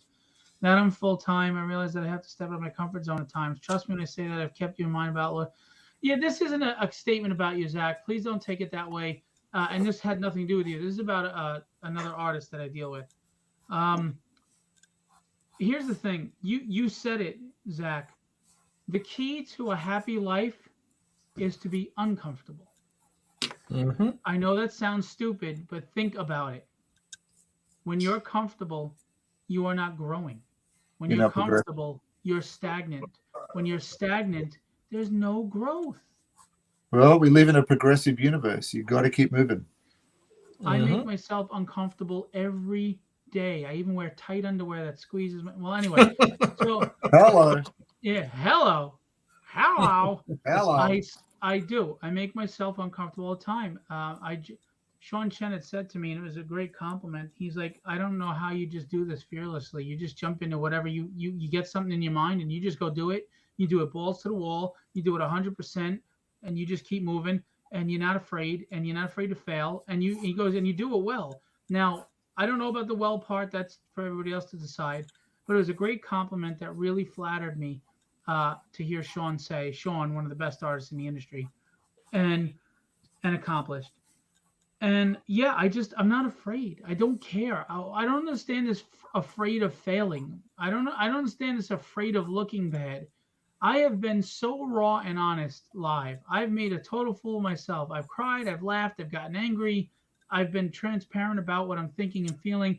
I don't give a shit because you know what? We're all people and we're trying to act like we're not all feeling the same way. I have Mhm. said things, I have done things that some people will scoff and laugh at, but deep inside, they feel the same way. They just don't have the courage to be honest about it. And many people will say, yeah, you tell them you're speaking for me. And they stay quiet so they don't get in trouble. Okay, that's fine. I chose to open my mouth, but I'm being real. I'm being honest. I'm being genuine and I'm being human. And I'm not afraid of that. I'm not afraid to show you my vulnerable side because I know that if you do kick it when I'm vulnerable, I'm going to turn around and kick your teeth in back. I'm Mhm. fine. I'm not afraid. I just don't want to live with regret because that is a slow death. Imagine being 72 and you look back and go, I wonder if I just tried. Why didn't I try? Yeah. Yeah. I'm okay if Bilbo falls on its face. I'll find a way to make the money back. I'll get 2 jobs. I get 3 jobs. I already worked 3. Who gives a shit? Money is money. It's paper. It's fucking paper. But can you get life?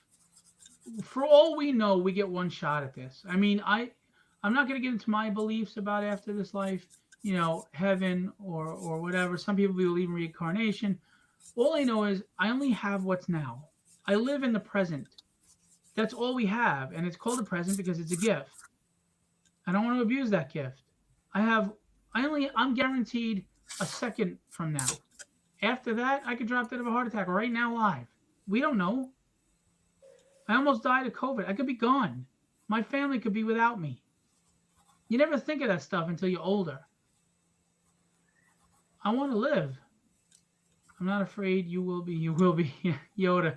And what did Yoda teach him though? You know? The fact of the matter, he wasn't afraid because of ignorance and naivete. I'm not ignorant or naive. I'm just fed up leading a life I'm not happy with. Right? I mean, when are you finally fed up leading the life? Aren't you tired of feeling powerless when you aren't powerless? I mean, are there things stacked against you? Are things hard? Of course there are. Every road has potholes, trees fall, power lines, weather. Well, Right? think of that other Yoda quote that he says when Luke fails to lift the X-wing out of the swamp, That's and why he we said, fail. I didn't believe it," and he goes, "And that's why you failed." Right? He goes, I don't believe it. And he goes, that's why you fail. Exactly. It's true. It's Now, true. shake your ass to Koshi Station and pick up some power converters. Get out of here. Yeah. Stop Look, whining. I believe in me, and I believe that God has my back. You can call me silly. I don't care. I have that strong a faith that God's got me, and I have a strong faith that I've got myself. And I think I can't be beaten with those two things. If I've got God on my side and my belief in myself, I can't be stopped. I can't be stopped. And if you don't believe in God, that's cool. I'm not preaching belief on you. Your journey is yours. If you ever find God, that's for you to find. If you don't, or if I'm wrong, so be it. It won't matter. All I'm saying is, for me and my journey, I know God's got my back because I should have been dead 100 times over. I'm not going to get into those stories. And every time my ship was sinking, something happened to bail me out. And the worst things in my life became the best things. If not for what I considered the worst thing in my life to happen, I would have never met my wife, had my children, and it wouldn't have all led to me being a nurse. It wouldn't have led to where I am now. Things happen the way they're supposed to for a reason when they're supposed to happen. I believe that. I really do. And if you call me naive or foolish, it's okay because I don't have any proof that I'm right. I just feel it in my gut. That's it. So you believe what you believe, and I know God's got my back. And I know that I've got mine. And God will help those who help themselves. I know where I'm deficient. I know where I need to work on. I know that it's not easy. I'm not going to do it overnight. But I also know I'm not living in fear. And nobody should.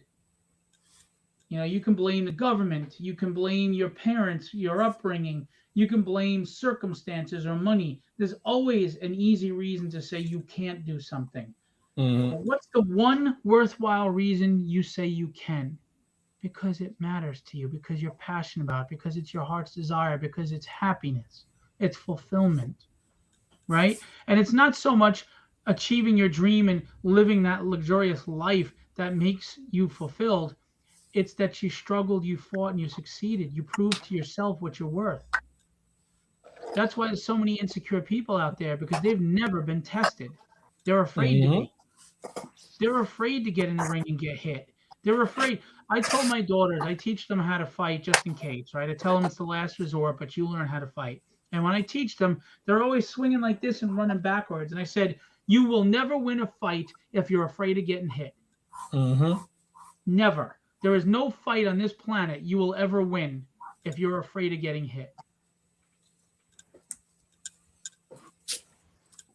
Exactly. Knowing is half the battle, and do or do not, there is no try. That's one of my favorite lines. Do or do not, there is no try.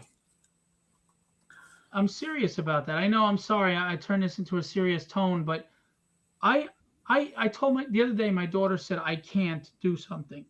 And I looked at her and I said, honey, please don't ever say those words again, because once you start saying them, your lips will continue to repeat them. And then your heart and your mind will believe it. What comes out of your mouth is the first thing you're going to believe. I told her, you never say I can't. Life is like geology. It's the study of time and pressure. If you give it enough time and you apply enough pressure, water can erode rock. And if water can erode rock, I can break through. Period. Yep. Anyway, that's your after school special moment. Talk. Bill's No, philosophy. I know I get preachy, but I hate seeing people. Look, I know how I was growing up. I didn't have any confidence. I was told I'd be worthless and nothing when I wasn't getting physically beat down. I was getting emotionally and mentally beat down. You have two choices in this life. You can be who and what you are because of something or someone, or in spite of them. That's all your choice. That's all up to you. No excuses. As long as you have realistic expectations, I'm not going to be lying. Right. You have to have realistic goals. No, it wasn't realistic that I was going to walk on the moon. Although it could happen if I really worked hard at it. Maybe I would have been an astronaut and got on the moon. Never know until you try. You'd have been drinking Tang.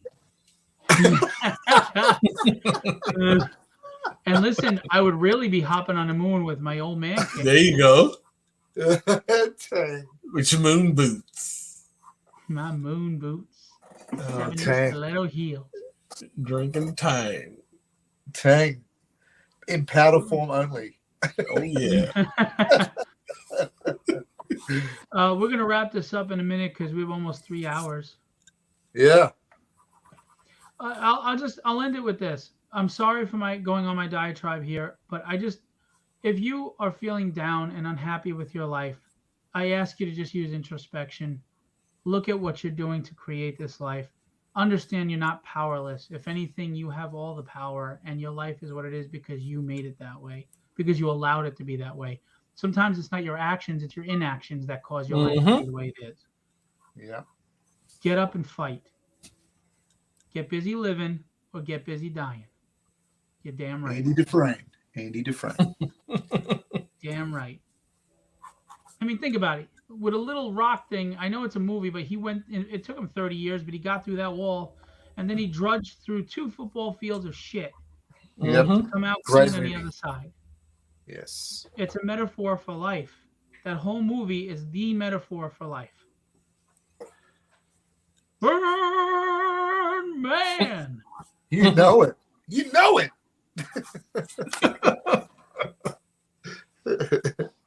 I know I'm loud. I'm always loud. Who gives a shit? Anyway.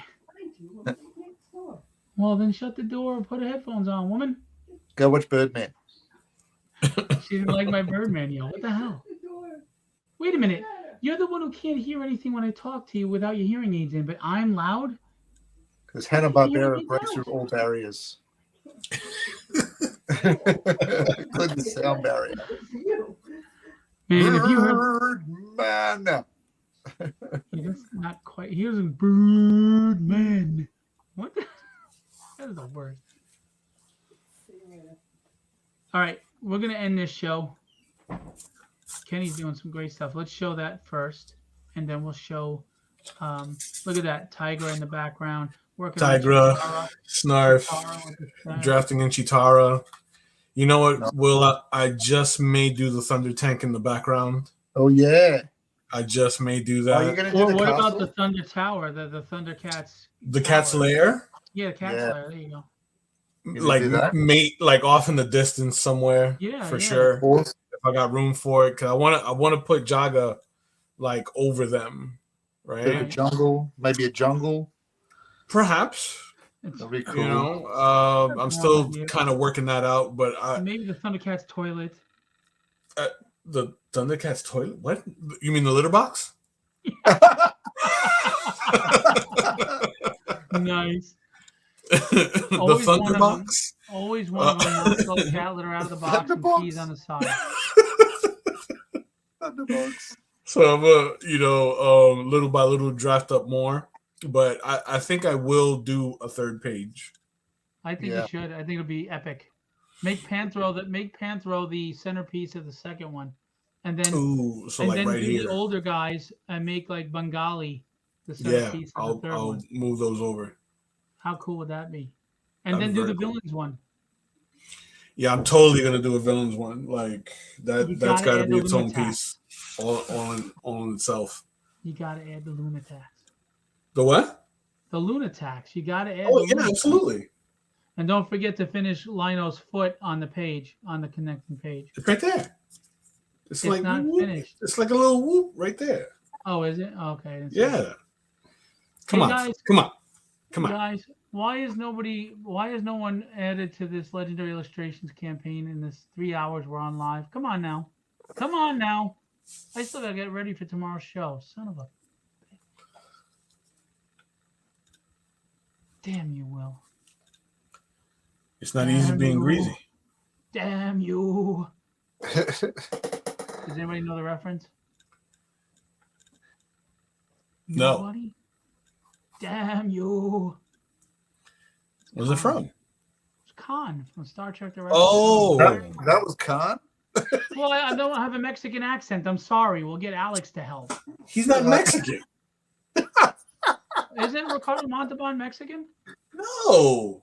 What is he? I think he's a Spaniard, like from Spain. Let me check. I thought somebody said he was Mexican. Yeah, let me see.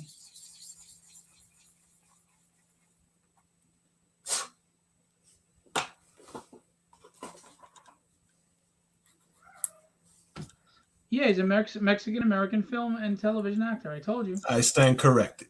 You're damn right you do. Born in Made Mexico you look City, that. Mexico, 1920. There you go. Made you look. I haven't heard that since like 6th grade. Made you Oh look. my lord. Made you look.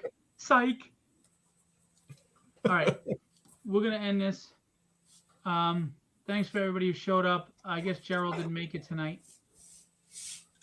Anyway, Kenny looking great as always. Now let's just show where there's a will, there's a slow way.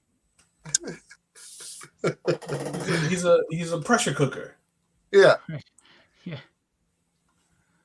He's slow roasted. That's beautiful though. Nice job. Look at the rendering on that. Now you're gonna do his energy shield as well or no? I don't know. So you Dunno. did I two think blasts. Energy I think I blast. might have the sun here. So the sky will be painted in, and the sun will be like the highlight, like he's flying, like the title cards used to be, where he's flying at the Right. red explosion. But this will be the sun. Very So cool. the light source will be coming down that way. Nice. Noise. Noise. All right, guys. We're gonna end this the way we always end it. Oh Brutal. God. Brutally. All right. Kenny does his part, but let's get this Yukon Cornelius over here to sound like an old Jewish guy. You ready? Can't be worse than Khan. No, honestly, my con was not worse than you trying to say have fun storming the castle. Honestly, Right. it sounds like Ricardo in a retirement village. Khan. All right, so Kenneth, It's just Kenny. It's just Kenny. I actually hate the name Kenneth. oh, dude, Great, Yeah. don't Why tell you him get all that. serious? Now you're always going to be Kenneth. he actually grew a hair there in his head, like getting so pissed Yeah. off. All right, I so actually hate Kenny? the name Kenneth. Yes. Kenny. Oh, Kenny. Oh, you want me to start? Yeah. Oh, okay. Should I swing my fist like this? Be legendary. Oh, wait, hang on. You know what? We didn't show Joe. No. Joe, send me April O'Neil. No, I forgot. that's what he did. No, yeah, that's right. We gotta see what he did. I forgot, Joe. Send me the April O'Neil in the DM, and I'll post it. I'll put it up here.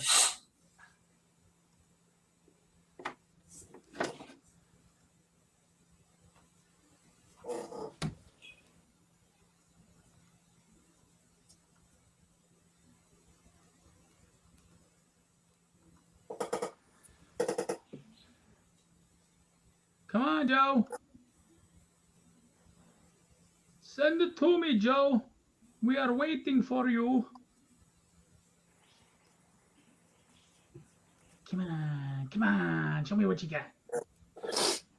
Man, show me some more, Shane. Yeah, Shane. You're not gonna get me, Shane. Yeah, copper. Show me your April O'Neil, Shane. Excuse me, can we please see your art today? It's time to go. I've got shit to do. What the fuck, man?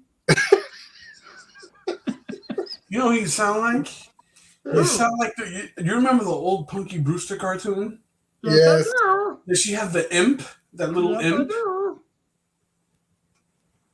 I sound like him. I sound The like imp him looked too. like a chunky like little Mexican dog, didn't he? Like he had the little They're goatee. all racist and shit. Sound like Loki off She-Ra. Yeah. I also sound like the new Smooth. And I sound like Meatwad.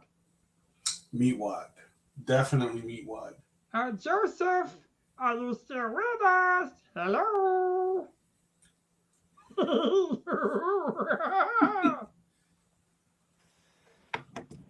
Oh my lord. I guess Joe left. All right. Well, we're gonna call it a night. So be legendary and have fun storming the castle. So go ahead, try it. You got to say it like that, Kenny? No, Oh, wait, no, now he just sent it now. Oh my lord, Joseph. Okay. April O'Neil at the mic. Very cool. very cool. If you like cartoons, Nice one, check out too. Joe Ryan. He Joe does Ryan. caricatures too. He'll do caricatures of your whole family at a party if you hired him. Very cool. Joe Ryan Ryan stats. In a world with the where- stats. With the in a stats. world, in a world with old man sneakers and stats, we have Joe Ryan and his cartoon art. Yes. Very cool, Joe. Oh, cool, Joe. It sounded like I said Cujo. Anyway, very cool, Joe.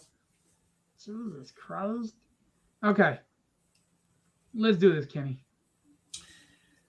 Be legendary.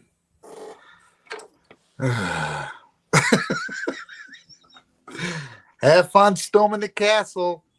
That is the fucking worst.